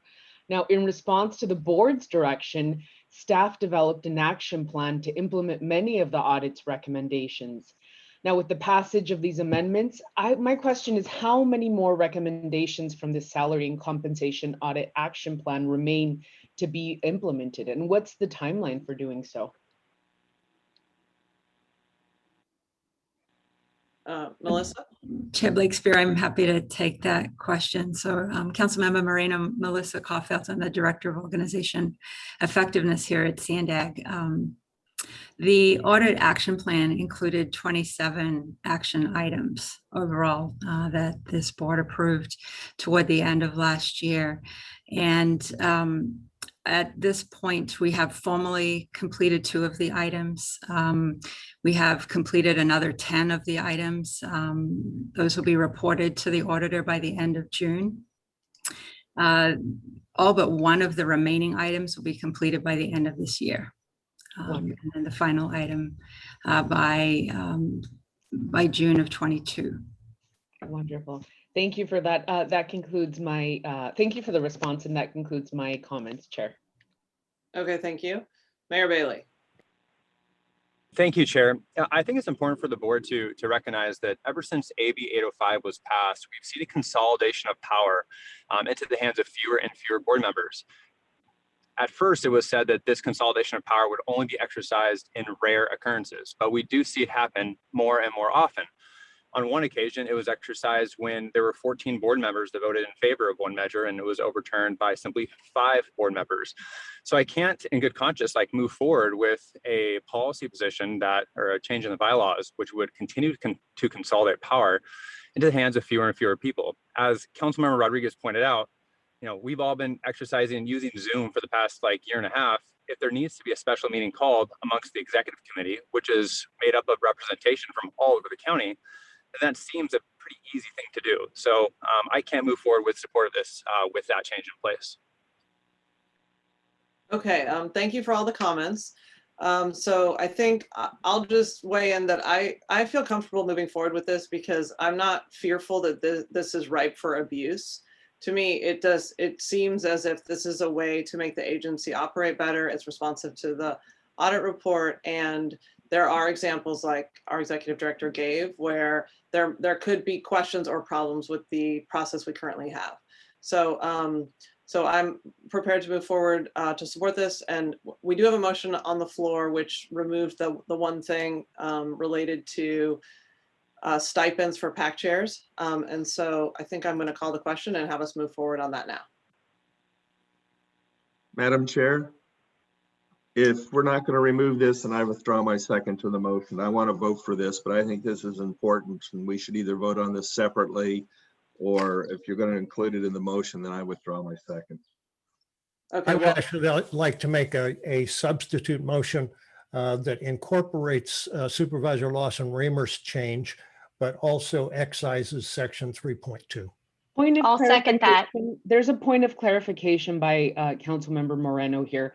The second belongs to the body. It doesn't belong to the individual. So my understanding is that the motion and the second still stand. Then the Councilmember Moreno, substitute you're motion is absolutely right. seconded. You're absolutely right. However, I believe a substitute motion is still in order. And I've seconded that, Mayor Jones. Okay. Can you then- clarify the motion, the new motion, please? Can we ask staff to put that on the screen, please? New motion would incorporate Supervisor Lawson-Remer's removal of the extra stipends. And the substitute motion takes it one step further and removes 3.2 from policy 1.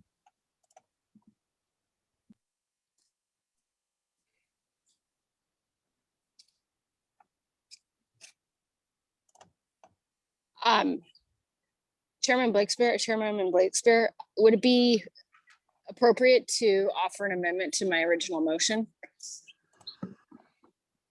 You're saying your amendment would be in line with what Mayor Voss's motion is? A compromise. I mean, honestly, let me just say this. I think it would be really great if we actually all could vote in favor of some like very common sense changes. I mean, this is a very divided, extremely partisan body, and it's really nice when we find the places where, you know, we're all committed to good governance. And I don't think we're that far apart on this. You know, I think my proposal would be on this particular section to ask that that in these cases of emergencies, a due diligent attempt is made to convene executive committee to make a decision in the case of emergency, and only if after due diligence, a quorum of the executive committee cannot be convened, then the backup plan would be as outlined in 3.2. I think there's, you know, and again, you know, doesn't seem like we're that far apart. And when there's places where we're not that far apart, it would be really nice for us to figure out how we can work together. I would I second agree with that. And that seems like a good idea. What is the second? Either. Mayor, if I may, just procedurally, right now, the substitute motion is a motion that is on the table for a vote. Amendments to the primary motion can be considered once that is on the table. But right now, the substitute motion is the one that's on the table. Okay. I believe, though, that she's suggesting an amendment to the substitute motion, a friendly amendment. That would be Yes, yes. And I think that's an appropriate compromise. If we have that due diligence in convening a quorum of the executive committee, that would remove my concern, and I would be happy to accept that. And I appreciate the supervisor's suggestion. Thank you. And I would accept that as well. I'm seconded the motion. Mary Jones. Okay, thank you.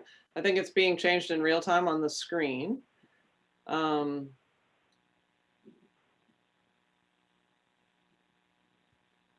we need to see the whole motion written out there, or is that the way it is? Basically, is it time to vote?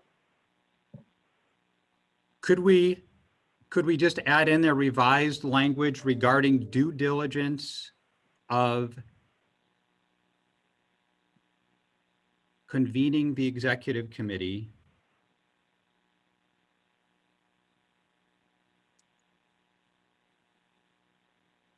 I believe that will capture it, and then we have your speaking points as well, but I believe that is consistent with what has been discussed. Okay, great. So let's go ahead and vote. And we're right at 11:58, so it's perfect. Thank you. For the City of Carlsbad, Mayor Hall. Hall, yes. Thank you. For the City of Chula Vista, Mayor Salas. Yes. Thank you. For the City of Coronado, Mayor Bailey. Yes. Thank you. For the County of San Diego, Supervisor Lawson Reamer. Yes. Thank you. For the City of Del Mar, Mayor Gasterland. Yes. Thank you. The City of El Cajon is absent. For the City of Encinitas, Chair Blakespear. Yes. Thank you. For the City of Escondido, Mayor McNamara. Yes. Thank you. For the City of Imperial Beach, Mayor Dedina. Gina, yes. Thank you. For the City of La Mesa, Councilmember Shu. Yes. Thank you. For the City of Lemon Grove, Mayor Vasquez. Mayor Vasquez, yes. Thank you. For the City of National City, Second Vice Chair Sotelo Solis. De Los Solis, aye. Thank you. For the City of Oceanside, Councilmember Rodriguez.